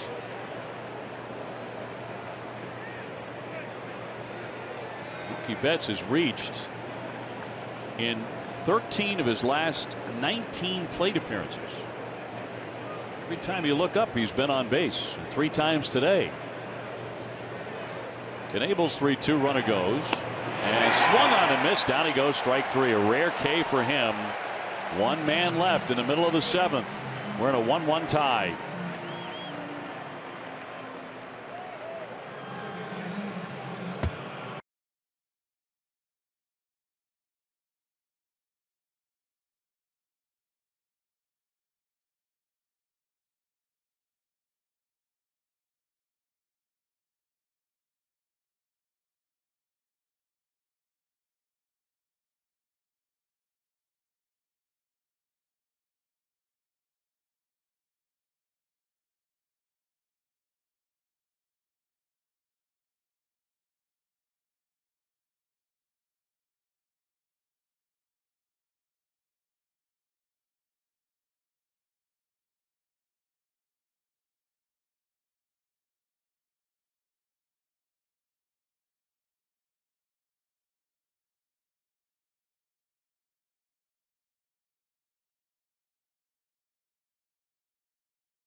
Toyota's website for deals, buyatoyota.com.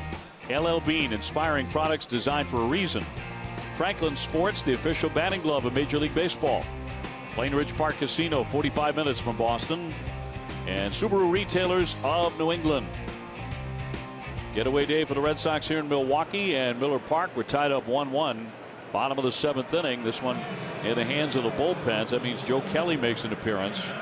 So Eduardo Rodriguez went the first 6, and he allowed 1 run, 3 hits, 87 pitches. And the Red Sox wound up hitting for him, Chris Young. For a moment, it looked like he got hit by a pitch. Then they correctly reversed that, and he wound up striking out.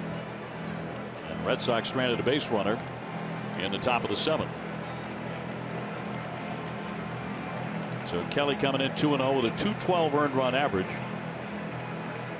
They'll get the heart of their order, though, in Perez, Shaw, and Santana. That'll be 3, 4, and 5.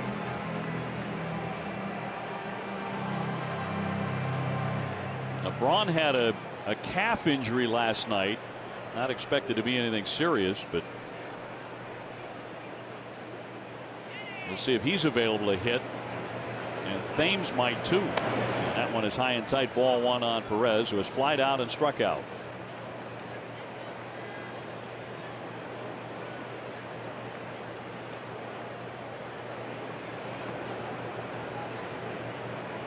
Travis Shaw on deck. Here comes the 1-0 pitch.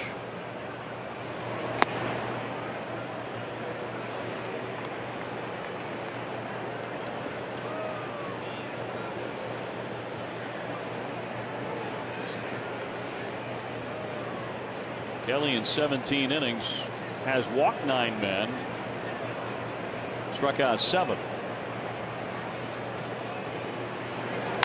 Fouled back to make it 2-1. Red Sox coming home to take on Tampa Bay for a very quick homestand, just 3 games. Friday, Saturday, Sunday. Rick Porcello goes in the opener on Friday night 7:10. Chris Sale Saturday night at 7:10. Drew Pomeranz 1:35 on Sunday. And is off to St. Louis for the Red Sox. Look at the upcoming schedule. So also on that trip, 4 games with the Oakland A's. Home against Texas and Seattle.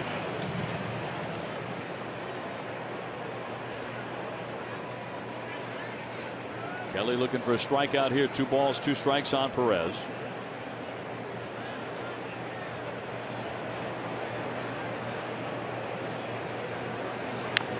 Just got a piece of it to hang in there. Fastball at 99. Joe was clocked at 101 here the other night. 2-2.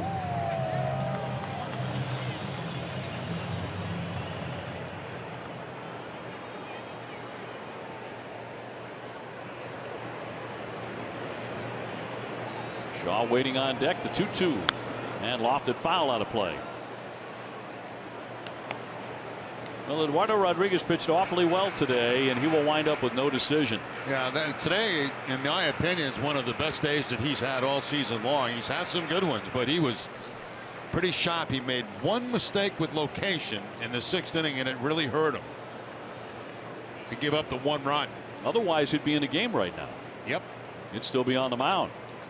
Even that's a little questionable. 2-2 hard hit down to get it. Bogaerts, he caught that one cleanly. And that'll be out number 1. Beautiful play by Bogaerts. Sinking line drive that time, and able to pick it before it hits the dirt. You can see that ball going down very quickly, but Bogaerts there to make the play and get that all important first out. I think to your point in the 7th inning, you know, Rutledge winds up with a base hit leading off, and then Vasquez pops up. That brings up Erod's spot in the order. Yeah, and I think, Dave, this is just my opinion, that if we were a National League team and we were used to bunting, and that he'd have stayed in the game and bunted the man to second base, just as the Milwaukee Brewers did. And they eventually scored a run. And I think, you know, if we were a National League team who always does that, that probably would have been the case with Rodriguez. I don't think they wanted to take him out after 87 pitches, but you know, the time that he tried to bunt, he looked very good doing it. Here's Travis Shaw looking at a strike on the day. He is grounded out to second and flied out to right field.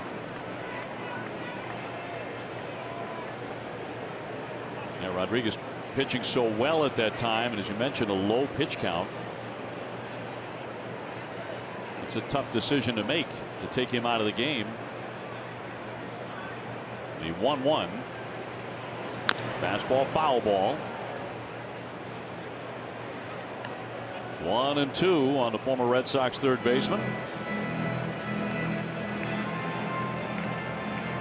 Santana on deck. We're tied 1-1. The ball certainly has not been flying with the roof open. It was with it closed the previous couple of games. Milwaukee really took advantage of that. 1-2 up top.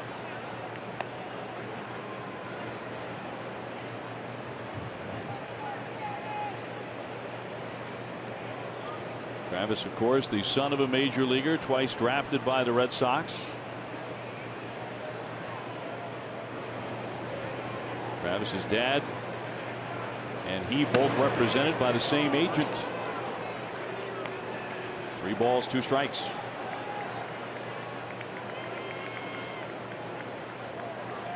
Red Sox pitchers have not walked anybody today. But now full count on Shaw. Breaking ball fouled off again.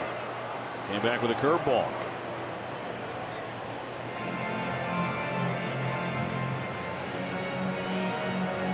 Come the 8th inning, it's Pedroia, Bogarts, and Benintendi due up for Boston. Trying to get the offense rolling. It's been pretty quiet today on both sides. 3-2 again to Travis. Fly ball pretty well hit. Benintendi backing up to the track, and that went off the wall. He has to play it off the fence. Shaw heading into second. He'll slide in with a double.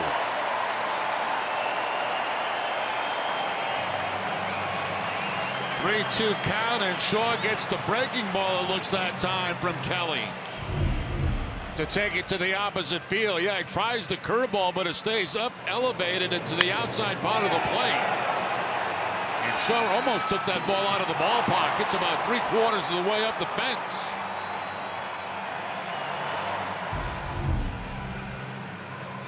So Travis Shaw with his 4th hit of the series into second with a double. With 1 down, and that'll set up Santana. Now Rodriguez struck him out twice.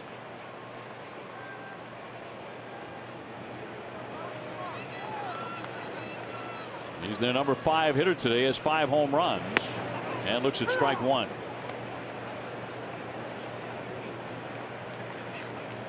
One down, and Shaw at second. That double just the 4th hit of the day from Milwaukee. That's all the Sox have, too. And Kelly with the 0-1 pitch. He drills it in there at 100 miles an hour for a called strike.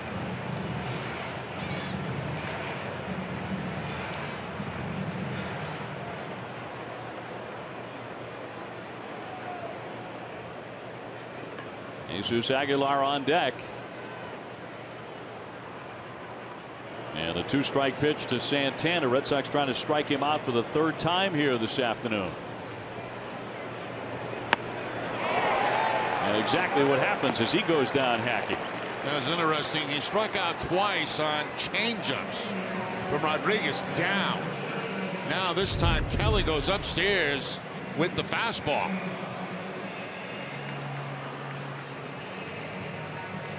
So that's 3 times the hat trick for Santana today. And out number 2. Here's Aguilar. He has grounded out twice. The go-ahead run at second for Milwaukee. Kelly trying to hold. And in there for strike 1. And Vasquez is headed out to the hill.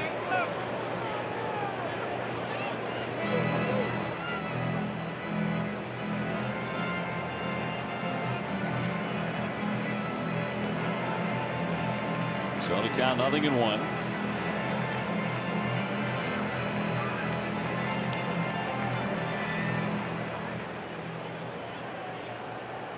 Shaw with that 1-out double, but now 2 gone.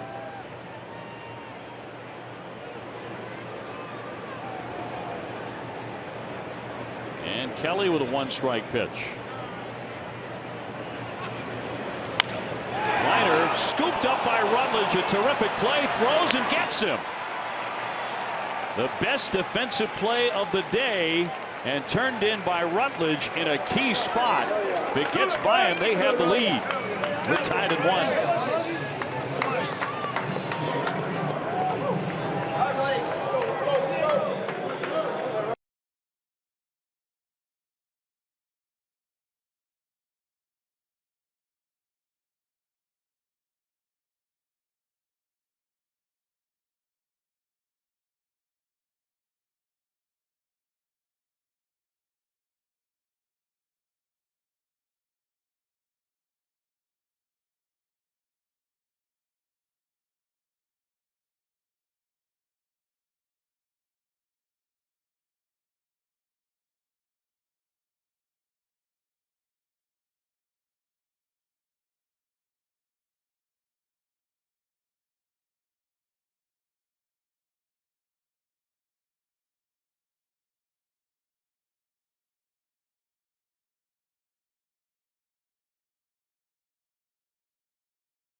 prior to the ball game today. That was some leather thrown around right there by Rutledge. This ball smoked down the third base line, and the backhand short hop right there in between hop, and he gets it across the diamond with the man at second base. Saves the run. That was an absolute bullet. So on to the 8th, tied 1-1 because Rutledge made the backhand stab. And Dustin Pedroia will lead things off here against Knebel. Looking for his first hit today, trying to extend his hitting streak to 9 in a row. He's gone 0 for 2 with a bunt. It went for a sacrifice. He'll be followed by Xander Bogaerts and then Andrew Benintendi. So the Red Sox with 2, 3, and 4 against their bullpen. Looking for that second run of the day. 1 run on 4 hits for both sides.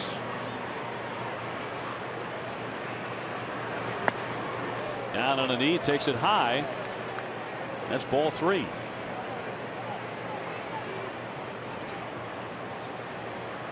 Red Sox have taken 4 walks on the day,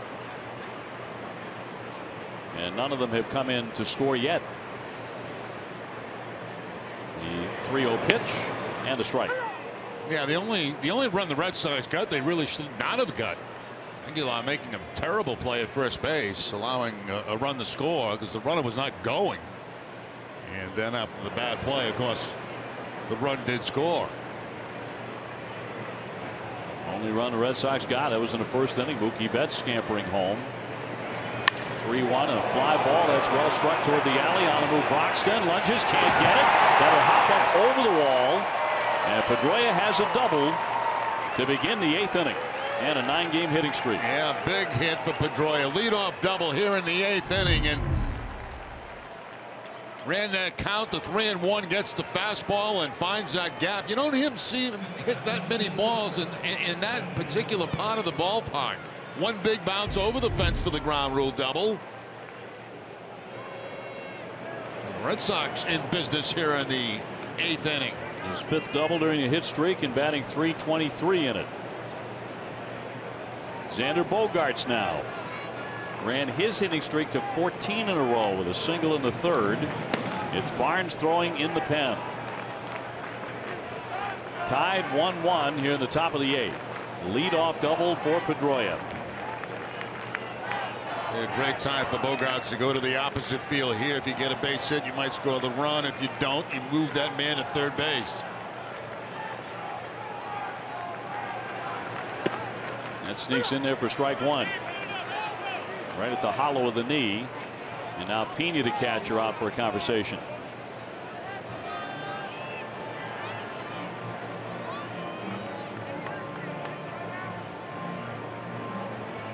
Both sides got very good starts. Eduardo Rodriguez 6 innings and 1 run. Their starter Nelson pitched into the 7th inning. He went 6 2/3 and gave up 1 run.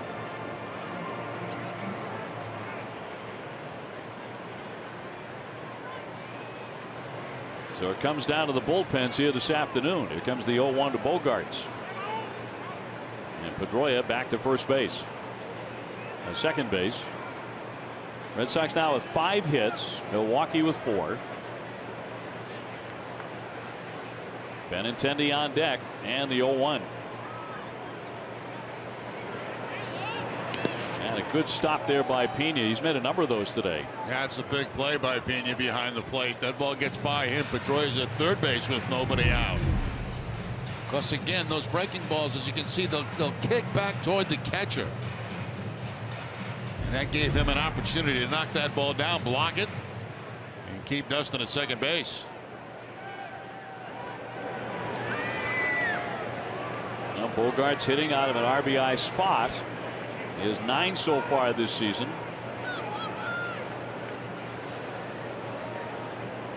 And the 1-1, here it comes. And that one's going to roll away on the check swing.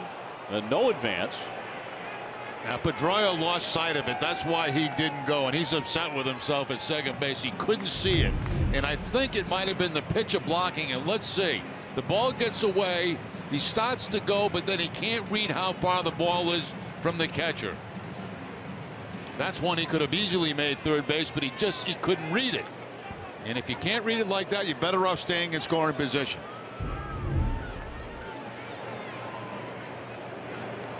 2-1.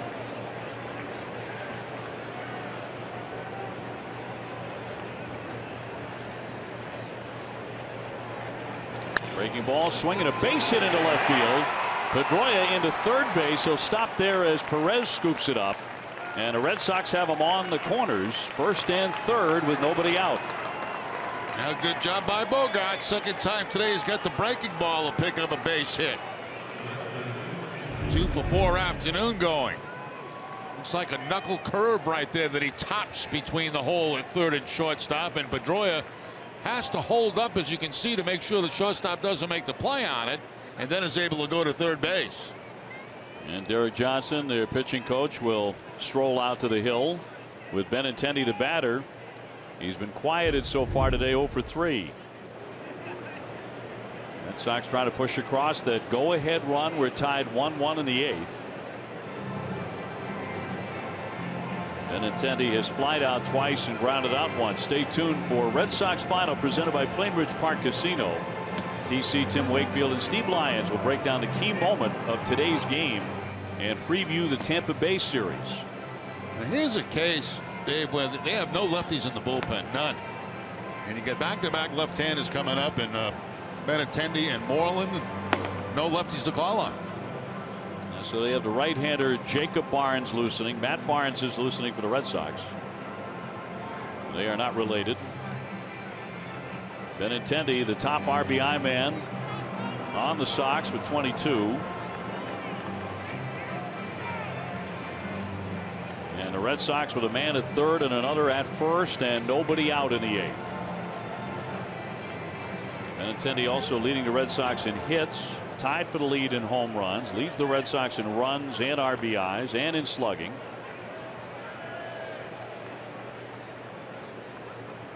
But a fly ball of decent depth would put the Red Sox in front. He takes low, ball 1. 1 run, 6 hits for Boston, 1 run, 4 hits for Milwaukee. 363 with runners in scoring position for the rookie. There goes Bogarts. Swing and a miss. They throw on through. Holding at third base is Dustin Pedroia.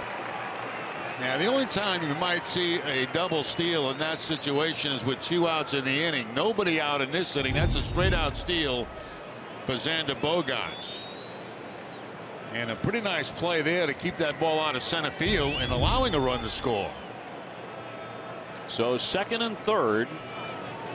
Got a 1 ball and 1 strike on Benintendi.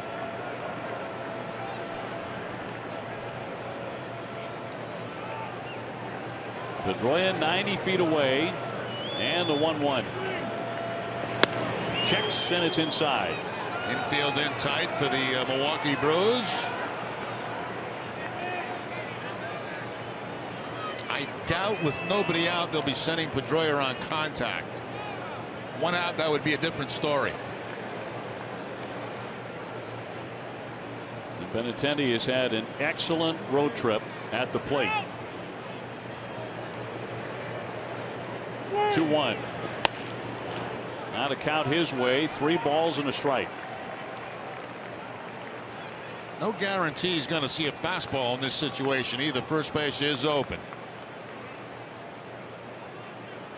His last 26 games, he's hitting .362.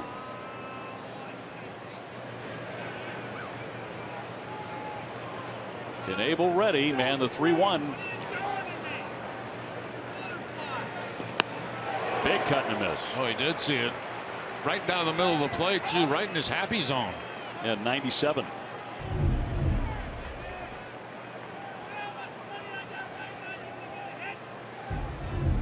So the count is full. Moreland on deck. Bogarts at second, Pedroia at third. And the payoff pitch. Foul back. Right back to number 1. Came at him again with a fastball. Yeah, looked like Benintendi cut down in a swing just a little bit on that 3-2 count, just trying to make contact.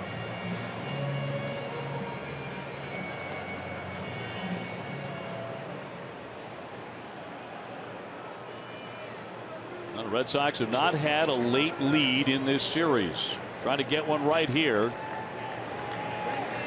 3-2. High pop up on the infield. BR, the second baseman, will wait on it. One man gone. Well, now you got a decision to make again. You got first base open. Moreland coming to the plate. Bradley on deck, another left-hander. I mean, do you walk Moreland to set up a possible double play to end the inning? It's always dangerous, obviously, to put those extra runs on base, but sometimes they turn into double plays. Puts a lot of heat on the guy on the mound. Great counsel. And looks like he wants the walk right here. No, what they're doing is they're giving a sign to the infield they want to bring him in closer because there's more of a chance of contact. Now they're coming in, as you can see. The shortstop is. So second and third with one away. Moreland trying to come through. And he will take downstairs ball one. When you see the coach look out, the manager look out to the infield, he'll give 1, 2, 3, or 4. 4 is all the way in. And that's where he wants them right now, all the way in, because there's more of a chance of a contact play with one out. Moreland on the day is 0 for 3. Struck out twice, and he's hit into a double play. And again, a fly ball of decent depth, and the Red Sox can take the lead here.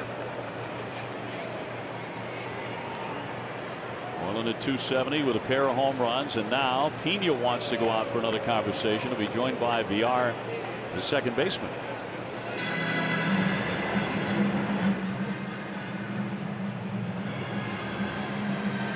So a lot of chatting going on in the infield here for Milwaukee in a tense situation in a 1-1 tie. Inning started with the Pedroia double, and then Bogarts with a base hit and the theft. Benintendi popped up.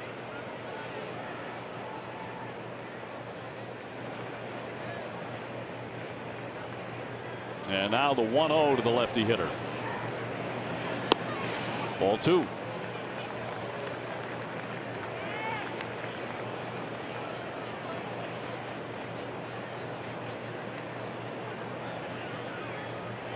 Jackie Bradley on deck.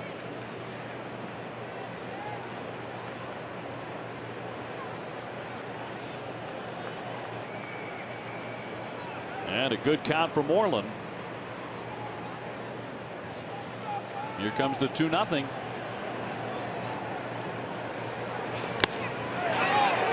Two and 1. And he is pretty good giddy up on that fastball. He sure did, and he had a good pitch from the hit too. It was down in the zone. It was inside part of the plate. Usually a ball that Moreland handles.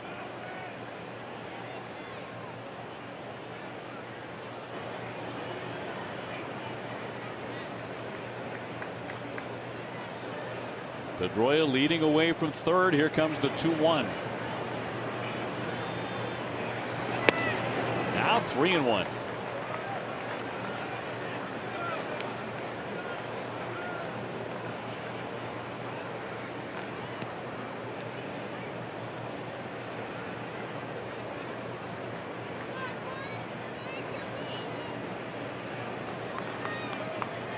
Bogarts at second, Pedroia at third. And a hitter's count for Moreland. Long look in by Knebel. And here it comes. And a breaking ball there for strike. Yeah, Moreland taking all the way there, was looking for a fastball, did not get it on 3-1 count. They go to the breaking ball. Now you don't know what he's going to do on the 3-2 count. He showed you breaking ball on 3-1. He may come back with it.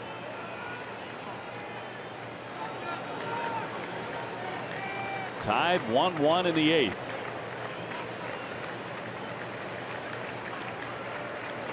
And the 3-2 pitch. High fly along the left field line. Perez giving chase, but it's off into the stands.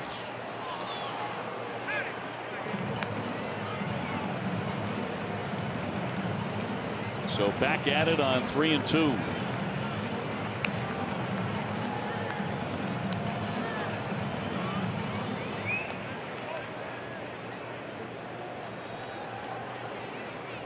All eyes on Mitch Moreland, looking for his first hit of the day. Right now, something in the air. With one down and a 3-2. Too high, and he walks him, so that's going to load the bases for Jackie Bradley. So they are all filled up for the Red Sox here with one away in the top of the 8th. Jackie today has struck out, grounded out again, so he's 0 for 3.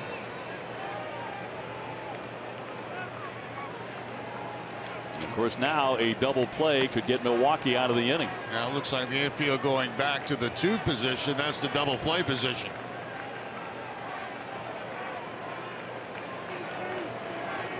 Jackie back into the lineup last night and homered. He cuts and misses for strike 1. So it's Pedroia at third, Bogarts at second, and Moreland at first. One career grand slam for Jackie.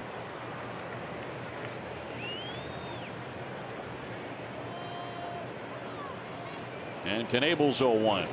Way too high. That staggered his catcher. 1-1. Still great velocity, 97 on that fastball.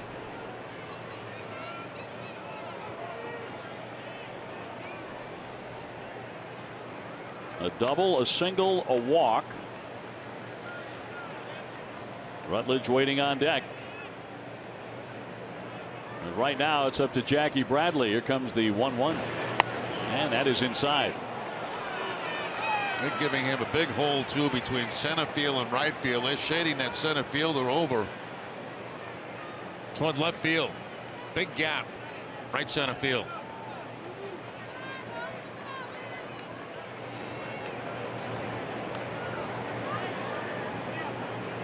Red Sox trying to take back the lead.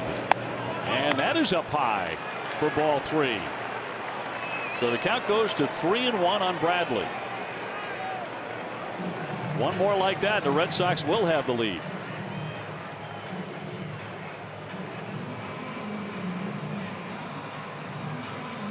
So Knebel has to throw a strike. They have an active bullpen with Barnes and Hughes both going, pair of right-handers. As mentioned, they don't have a lefty out there. And now comes the 3-1 to Jackie Bradley. 3-2. And they still elevate the fastball. They keep it upstairs. Even on the 3-1 count, they go to the top of the strike zone against Bradley.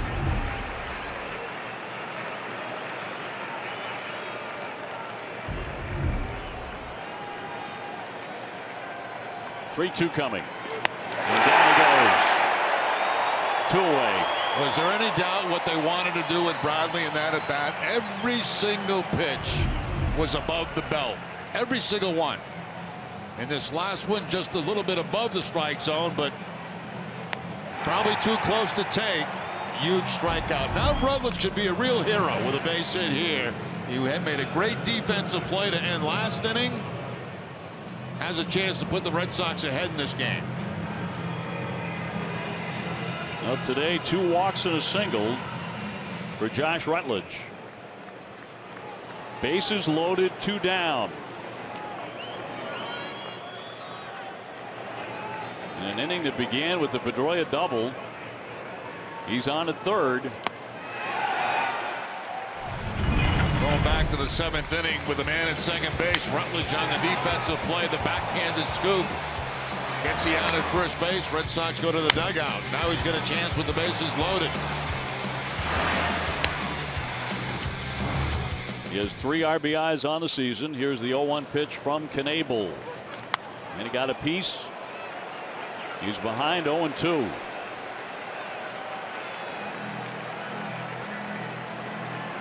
The Red Sox, it really has been these last 2 games a case of many squandered opportunities. This would be a giant one if they can't come through.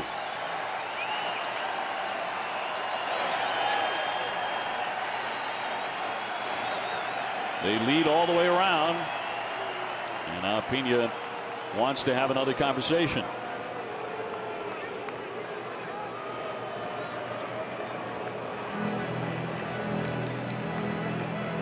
An inning that began with a lot of promise. The double by Pedroia, the single by Bogarts. Benintendi popped up. Moreland took ball 4, but Jackie Bradley goes down hacking for the second out.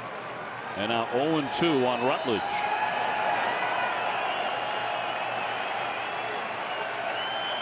And the 0-2 fouled off the catcher.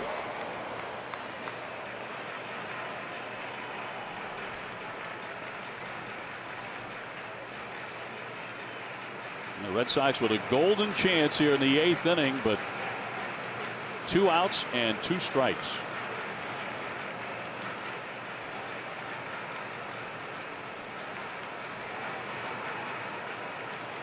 Pedroia at third, Bogarts at second, Moreland at first.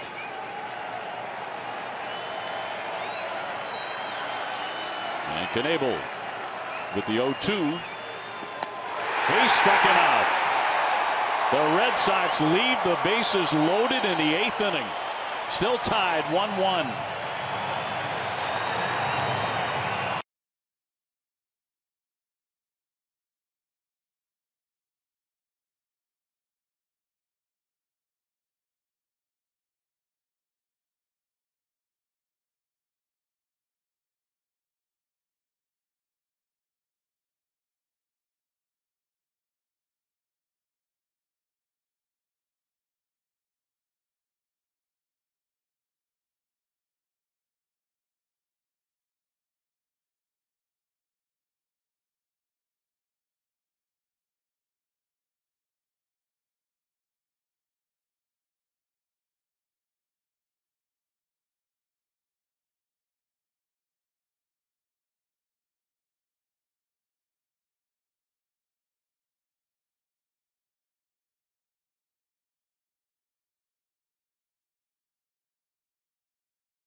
Had their opportunities way back in the first inning with a man at second base. Moreland strikes out to end that inning. In the second inning, bases loaded. Pedroia coming to the plate with 2 outs, and he'll ground out to second base. They leave the bases loaded, and then bases loaded with 1 out and back-to-back strikeouts. Bradley first on a high fastball, and then the same thing to Rutledge. Another high fastball right there. So the Red Sox have had a couple of bases loaded opportunities and have not been able to score. That was their best chance right there. So Matt Barnes coming on his 15th appearance of the season, needing to hold Milwaukee. Tough to figure the Red Sox not getting a run across. And in the top of this 8th inning, a golden opportunity by the boards. And still tied 1-1. And Pena will lead things off. He takes a breaking ball for a strike. He has gone 1 for 2 today with a single. He scored the tying run in the 6th inning on the RBI double by VR with 2 down.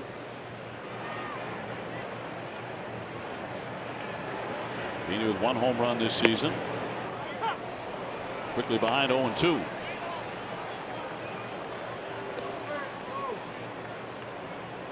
Kimbrel in the pen.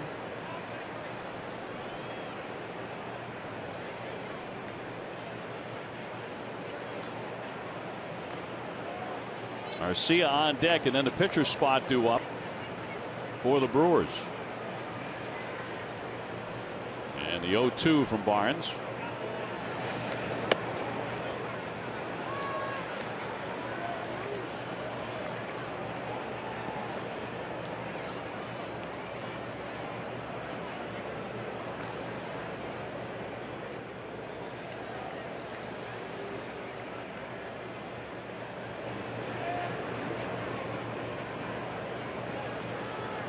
Comes the 1-2 to the number 7 hitter.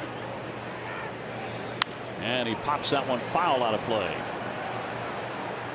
See the pitcher and hitter now completely in shade, which certainly helps a little bit, but you still got that bright background off the batter's backdrop there, so that creates a little bit of a problem. But with both guys in shade, it's a little bit easier. Strong effort out of Eduardo Rodriguez today. Obviously no decision for him as he went 6, giving up 1 run, 3 hits. Red Sox having a very difficult time trying to score here this afternoon. A liner on 1 hop, great scoop there by Pedroia on to first base to get him. The last couple of defensive plays by the Red Sox have been pretty special. The one by Rutledge in last inning, and now Pedroia showing very quick hands at second base to get that out. That ball hit very hard, and Pedroia, well, just pick it.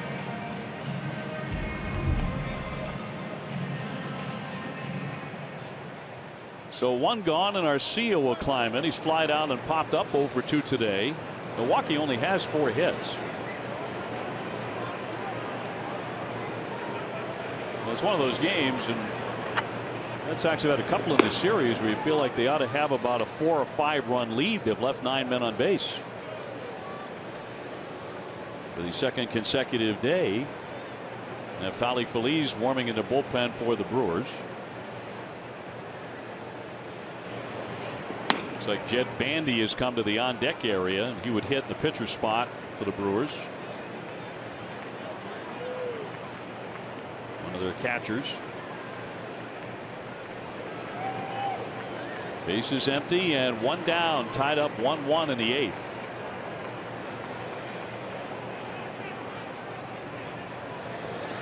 Big cut and a miss. Change up that time from Bonds. We don't see that very often from him. Mostly he's fastball, curveball. That time he goes to the off-speed pitch at 87 miles an hour. 2-1.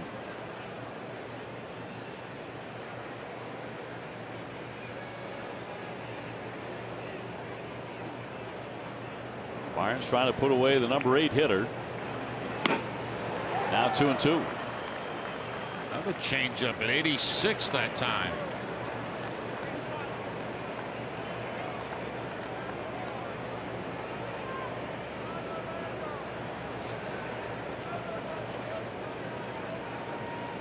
Red Sox only run all day came in the 1st inning. Milwaukee's came in the 6th.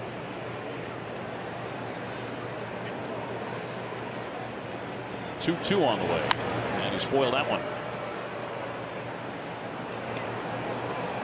Tonight at 10 on NESN Sports Today, we'll have the latest from the Pats, a breakdown of the Celtics win in Game 5, and many more stories. NESN Sports Today, presented by People's United Bank.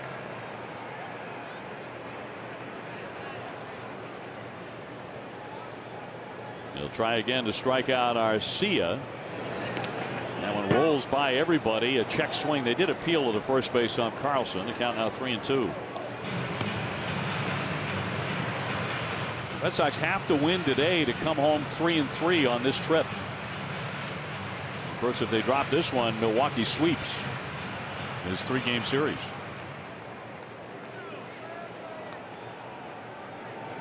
John Farrell undoubtedly still thinking about the top of this 8th inning with the bases loaded.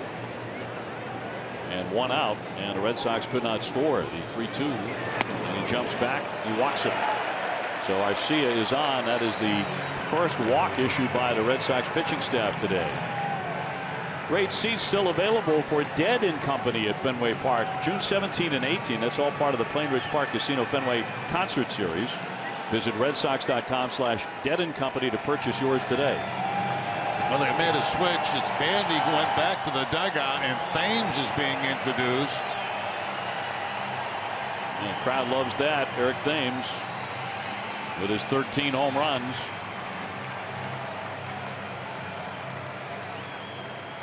And John Farrell out.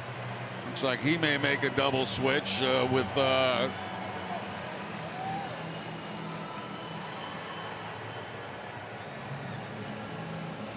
my guess it would be Rutledge again coming out of the game, who made the last out. So they'll go to with a left-handed pitcher. I couldn't see who was warming up down there. It's actually Kimbrel. Oh, they're going to bring Kimbrel in this situation and take Rutledge out of the ball game. So Marrero will come in at third base. And Rutledge is finished for the day, and so is Barnes, who just walked a man with 1 down. And Craig Kimbrel coming on to face the serious home run threat, tied 1-1 in the 8th, and more in a moment.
In the game at third base, and Craig Kimbrel will take over on the mound on Sunday in Minnesota. He was outstanding in a game that the Red Sox eventually blew wide open and scored 17 runs. Yeah, one out, one strikeout came on a breaking ball.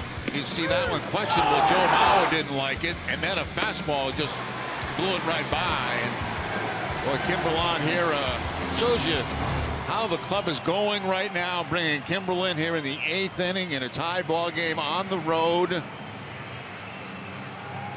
look at this. He has retired 30 of the last 32 hitters, and he has struck out 21 of them, and he hasn't walked anybody in that span. But now taking on Eric Thames with a runner at first base. Arcia chased back in. He just took ball 4, 1 man out. We're tied 1-1. Thames with 13 home runs. He blasted 11 in the month of April. He was the talk of baseball as he looks at a strike. That's a good sign right there. If Kimbrel's going to get that outside part of the play with the breaking ball, that's similar to the one he struck Mauer out on last time he worked. Mauer's still complaining about that.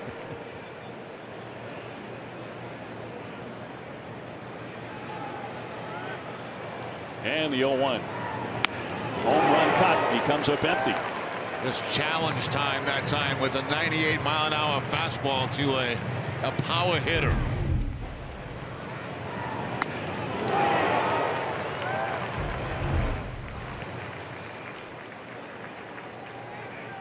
BR on deck. We're tied 1-1. And the 0-2 to Thames. Pop foul back out of play. A key play in the game, certainly in the 8th inning, was Dustin Pedroia on the pitch that got away from Pena. Not reading it, not able to see it, and he did not advance to third. And remember, right after that, Bogart singled. Pedroia would be stranded at third base with the bases loaded. Red Sox failing to score. That one is high, snap toss to first base, but will not get Arcia. Red Sox stranding 9 men today, left 9 men yesterday.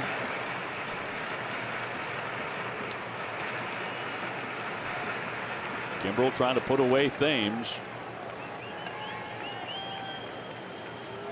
1 ball and 2 strikes.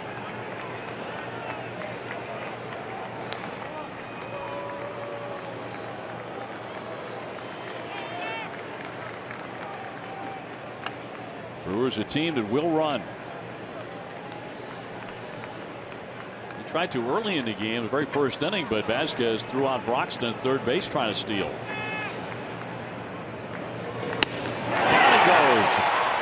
Strike 3 as Thames is retired. Now that was really no contest right there. Starts him with a breaking ball and stayed with fastballs and just overpowered Thames. 98 again, consistent at 98 with the fastball.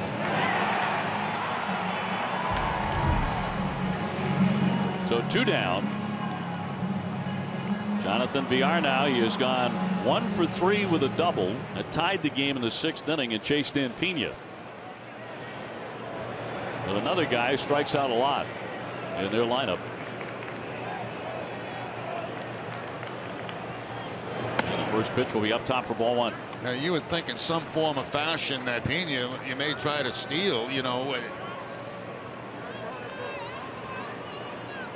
Excuse me, Arcia at first base would try to steal. Either by a straight out steal or even a delay steal with 2 outs. Swing and a miss to make it 1-1. 99 on the radar gun with that fastball.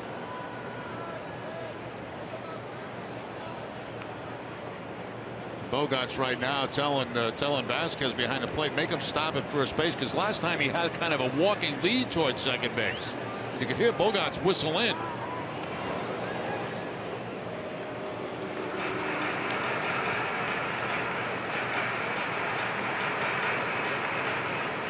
Kimbrel has struck out 52% of the batters he has faced,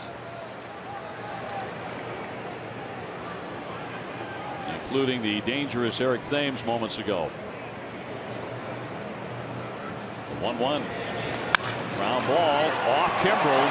Pedroia trying to get to it, flips to second base, and everybody's going to be safe. First and second. Yep, that's all he could do right there. Once it got by Kimbrel and he couldn't handle it, the only play for Pedroia was to try to go to second base. He had no chance at first base.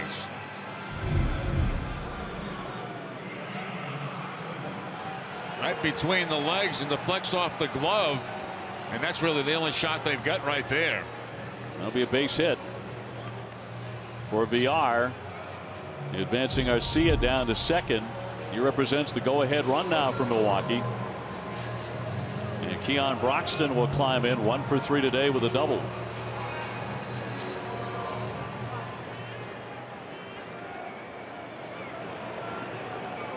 So a huge run out there at second base for the Brewers.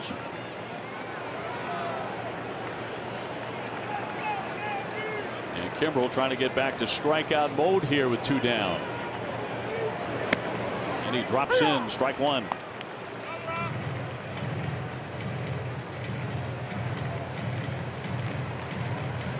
Broxton has been their hottest hitter. Sitting about 390 the last 14 games. And Kimbrel with the 0-1.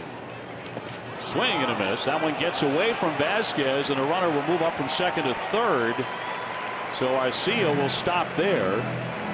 Villar did not see it. He holds it first base. So now they have the potential go-ahead run just 90 feet away. Yeah, and that opens up a couple of possibilities. Obviously, another ball like that in the dirt on a breaking ball. The other thing is the potential double steal. And the Red Sox right now trying to figure out what they would do if the runner at first base did take off in this situation. So a wild pitch. My guess is they would not throw through in this situation. I think they would just hold on to the baseball or try to throw to third base. But I think the guy should go at first. 0-2, he runs. Cut on and missed. Down he goes, strike 3. So in the end, it didn't matter. 2 strikeouts in the inning for Kimbrel. We go to the 9th, tied 1-1.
By Xfinity. Eduardo Rodriguez went 6. No decision for him. Jimmy Nelson went 6 2/3. No decision for him. Red Sox had the bases loaded. 8th inning, could not score, but still tied 1-1 as we go to the 9th inning. Neftali Feliz will be the new pitcher for the Brewers. High ERA for him, 5.17. First man in will be Christian Vasquez, who's 1 for 3.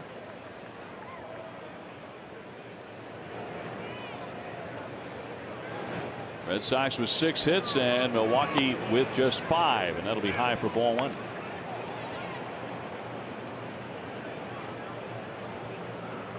And Marrero on deck. He came on as part of a double switch.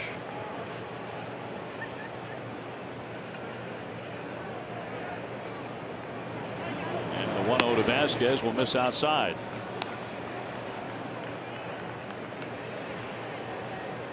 Sox have a run of having homered in 6 consecutive games, but that's on the line here today.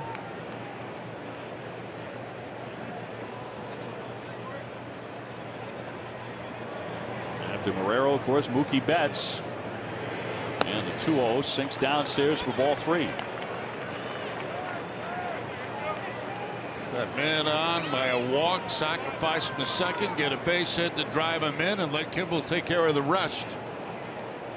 Well, if you'd rather get more, that's fine with me too. You won't complain there. They've been hard to come by today.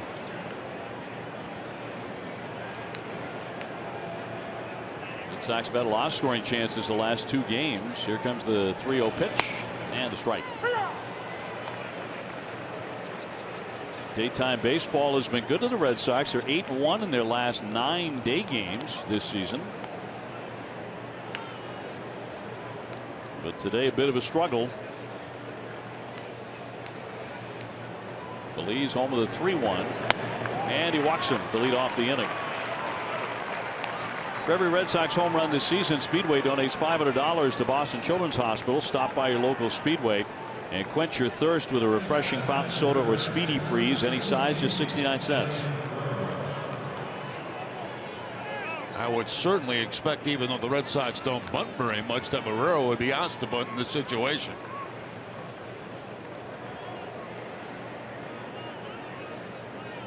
On the season, 1 for 8. Shaw moving in a bit at third base as Vasquez gets his lead at first. Nobody out. Indicating a bunt, pulls it back, and he takes ball 1. Yeah, Feliz having a tough time throwing strikes right now.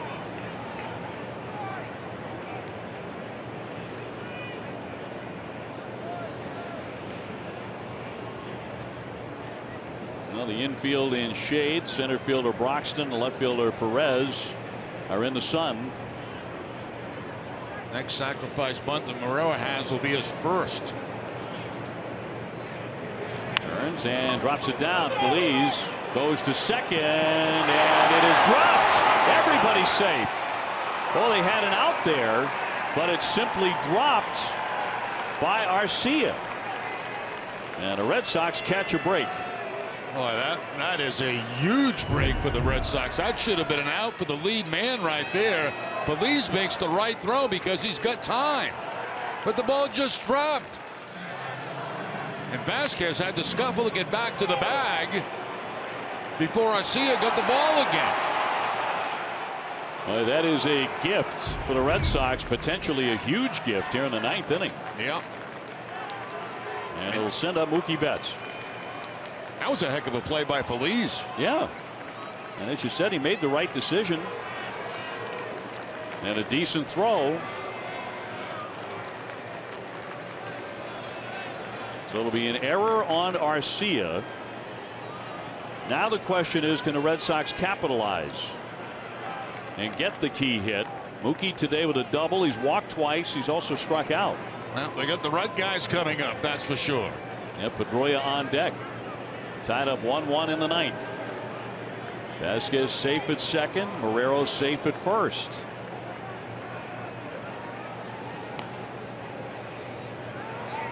And Feliz with no throw.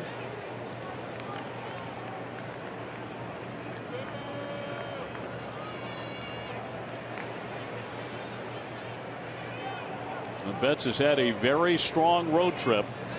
He has scored the only Red Sox run so far today, and he'll take a ball.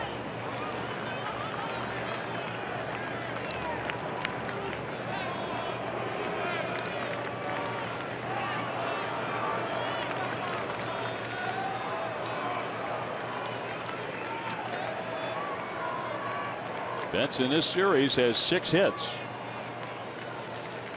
including 2 doubles and a homer, and he's driven in 5 runs. That misses again for ball 2. Boy, Feliz, he's pitching like he's in a 1-on-1 game, not a safe situation, isn't he? Been all over the place.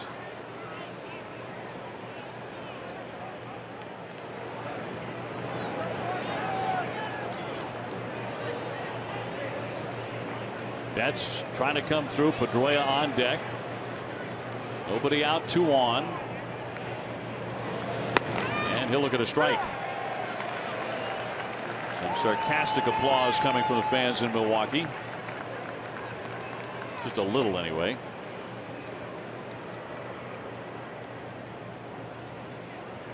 Two and one.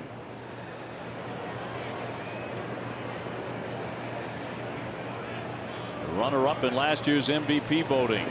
Tries to hold up. Did he offer? That's a swing and a miss.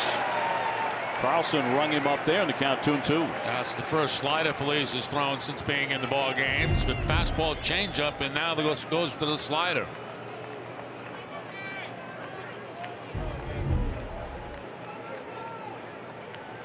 They lead at first and second. And a 2-2 coming.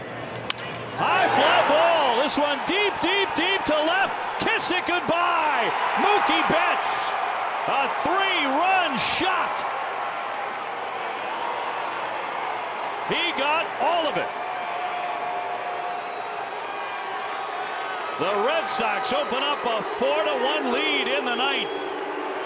He crushed it.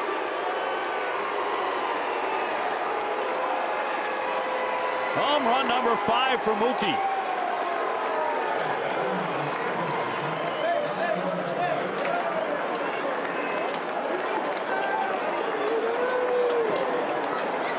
That was a no-doubter. 4-1 Red Sox. And tremendous relief in the Red Sox dugout to finally come through and put some runs on the board when it really mattered. And you wonder, give credit to Mookie Betts. He gets his fastball, one that he can drive, and certainly does so. If you Phillies, you wonder why in the world aren't you throwing him the slider that he looked so bad on before that. Pedroia knocks that one foul. I mean, here's the pitch right here. I mean, that is right in the wheelhouse for Mookie Betts. That is his pitch. You're not going to throw that pitch by him. And Mookie putting 3 on the board with an absolute rocket. Line shot by Pedroia. That's a base hit out of the range of Arcia off into the alley. Dustin Pedroia wants second base. The throw, he pops up and he's going to be tagged out. So he is cut down for the first out in the inning.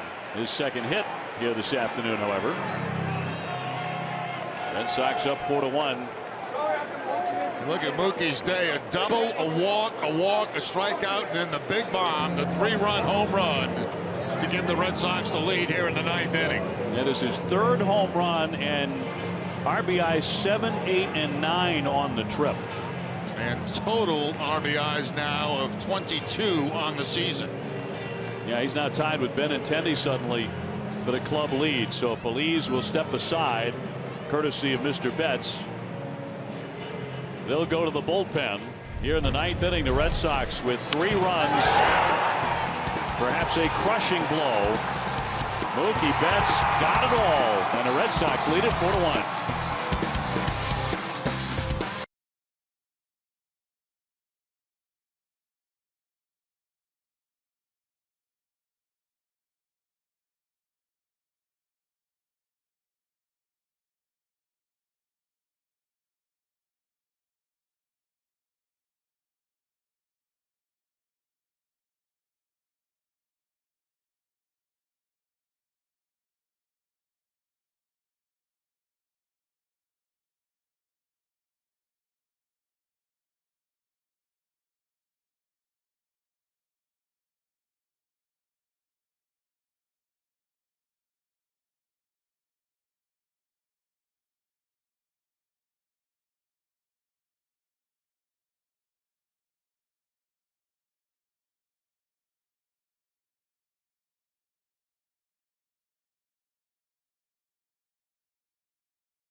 In clubhouse, Hanley Ramirez shares memories of his mom growing up. Rick Porcello dishes on what game he played against his mom as a kid. Catch it this Sunday at noon on an all-new Nesson Clubhouse presented by Delta Dental. Now the Red Sox with a 4-1 lead, finally putting some runs on the board. Mookie Betts with a 3-run shot, and now Carlos Torres comes out of their bullpen. You're talking about Phillies in non-save situations, an ERA of 5.40. It's like a 1 in a save situation. He was not good at all today. I mean, that's stating the obvious, but I mean, he looked like he was not into it. Xander Bogaerts with a couple of hits today. He's gone 2 for 4. Mookie Betts with his 5th home run. And has really started swinging it on this trip in particular. Red Sox need the win to go 3-3 on this road trip. Back to Fenway. 4 runs, 8 hits for Boston, a run, 5 hits, and 2 errors for Milwaukee.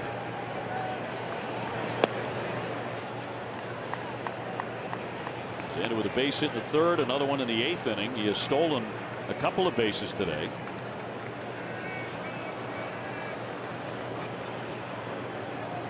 Benintendi would be next. And Torres delivers right through there for a strike.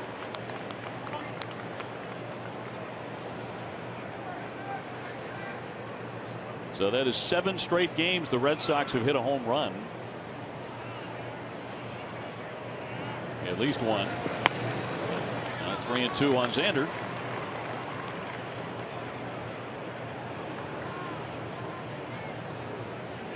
Sox have now homered 15 times in May. That's as many as they hit in the entire month of April. After a chilly start with the home runs. 3-2, a chopper toward first base. Aguilar will take it himself. So there are 2 down.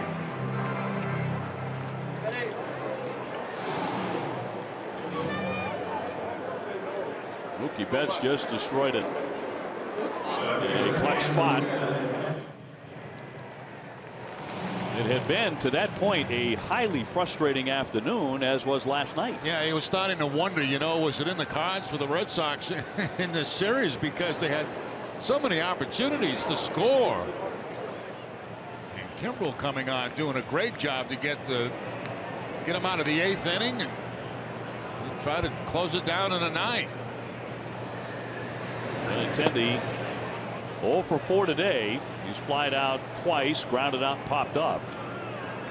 That kind of took the wind out of this inning too for the Milwaukee Brewers. That drop of the throw from Phillies at second base. Yeah. It should have been an out in the inning. Instead, they got first and second, nobody out.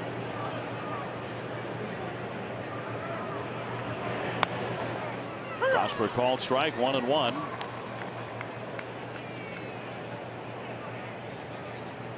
Moreland on deck.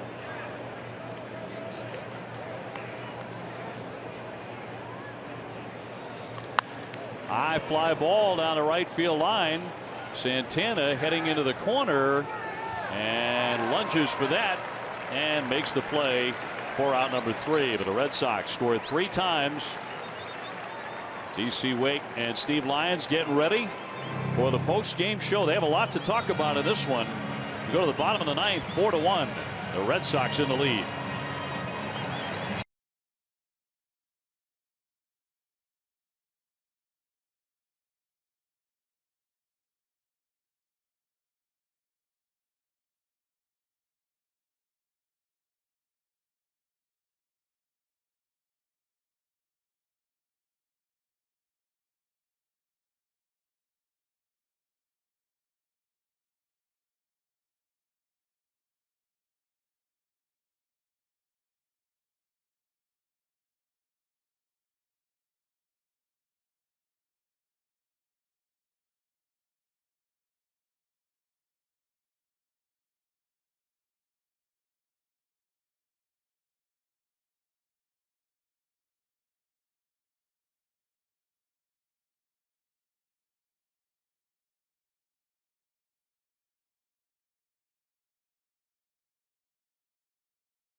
The Red Sox to a 4-1 lead, so a cushion for Kimbrel as we go to the bottom of the ninth inning as he looks to close things out here against 3, 4, and 5 in the batting order for Milwaukee.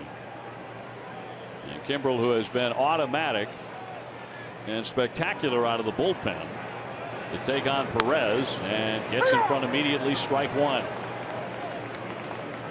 4 runs on 8 hits for the Red Sox, no errors. For Milwaukee, 1 run, 5 hits, have committed 2 errors.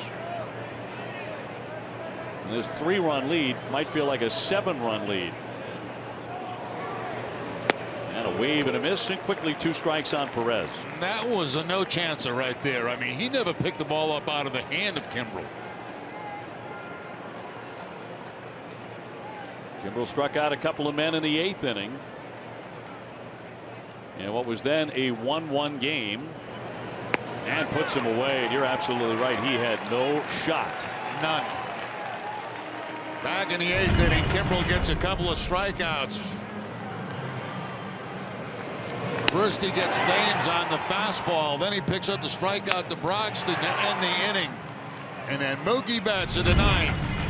The 3-run home run. Home run number 5 on the season for Betts.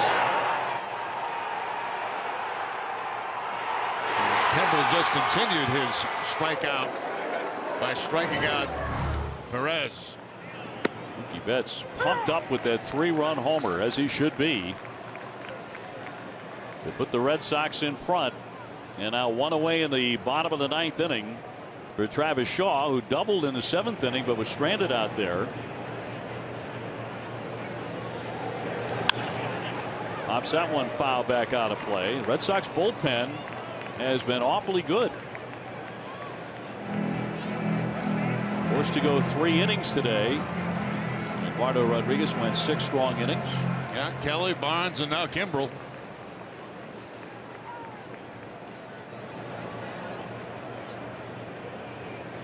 And the 0-2. And that's in there for strike 3. Back-to-back Ks by Kimbrel. Oh, again, you know, against that left-hander, picking up the outside part of the plate that time, and clearly a strike. He is just nasty. And such a tough pitch, because you got to respect the 98, 99. And then all of a sudden he drops out on you.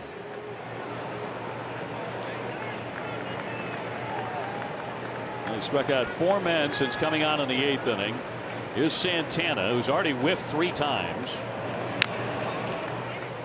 You can tell he did not want to fall behind in the count going after the very first one, and fouls it away for a strike. Now it's almost automatic. A guy struck out 3 times in a game. He says, I'm not going to go down 4 times, so I'm swinging at the first pitch. I don't think it mattered where it was. Red Sox up 4-1 here in the 9th. Kimbrel trying to put it away. And the 0-1 to Santana. 0-2. So Kimbrel a strike away from striking out the side and fanning 5 men in 2 innings and giving the Red Sox a victory.